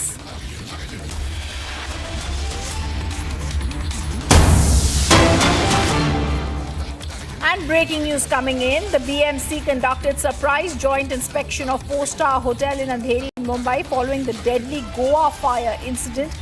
The inspection was aimed to ensure the hotel's safety measures were in place to prevent a similar incident. The hotel management was caught off guard, and officials accompanied them to every location that visited during the inspection. This was Mumbai's surprise inspections by the BMC. Hotel was raided over the safety concerns, and Mumbai hotel raided over fire safety concerns. The pictures on the screen are evident as this raid is happening of a 4-star hotel in Andheri in Mumbai following the deadly Goa fire incident. This inspection was aimed to ensure the hotel safety measures. Let's listen into what my colleague Satya Prakash reporting on this has stated. Mumbai में BMC कर्मचारी action में है और BMC के fire brigade की team और BMC कर्मचारी hotel के अंदर पहुंचे हुए हैं। यहाँ पे औचक निरीक्षण कर रहे हैं, फायर सेफ्टी का देख रहे हैं। मैं तस्वीरें दिखा रहा हूँ होटल के अंदर किस तरह से यहाँ पे बीएमसी कर्मचारी और फायर ब्रिगेड डिपार्टमेंट के लोग पहुंचे हुए हैं। आप लोग क्या देख रहे हैं होटल के अंदर, क्या जाँच कर रहे हैं? होटल के अंदर जो फायर फाइटिंग सिस्टम लगा हुआ है वो वर्किंग कंडीशन में है या नहीं है, वो हम यहाँ पे चेक कर रहे हैं। वैसे जो होटल के एंट्री एग्जिट पॉइंट्स है वो ब्लॉक है या ओपन है, अनऑब्स्ट्रक्टेड है, वो चेक कर रहे हैं। जिस तरह से गोवा में अग्निकांड हुआ, कहीं कहीं उसके बाद एक्शन में आए। गोवा का जो अग्निकांड हुआ उसके बाद यहाँ पे कुछ ऐसा हादसा ना हो, उसके लिए बीएमसी की तरफ से ये पूरा 31 तक इंस्पेक्शन ड्राइव चल रहा है हर एक वार्ड में। अच्छा, क्या मिला अभी तक आपको यहाँ पे? अभी चेक कर रहे हैं, जिस मतलब जहाँ पे फायर सेफ्टी नॉर्म्स सब ठीक तरह से, उनको तो कुछ नहीं, लेकिन जहाँ पे अगर कुछ इशू आते हैं तो उनको वो हिसाब से नोटिस वगैरह दिया जा रहा है। ये देख सकते हैं बीएमसी का ऑफिसर है, आपने यहाँ पे देखा, जांच किया, क्या मिला है आपको? नहीं, अभी तो जांच चालू है।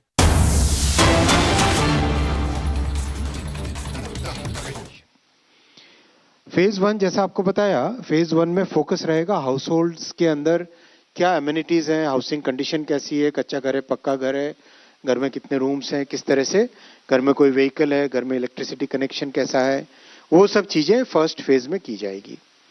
And that will be the base for phase 2, जिसमें बहुत इंपॉर्टेंट है demographic, socio cultural and economic parameters का इन्यूमरेशन किया जाएगा पूरी जनसंख्या का।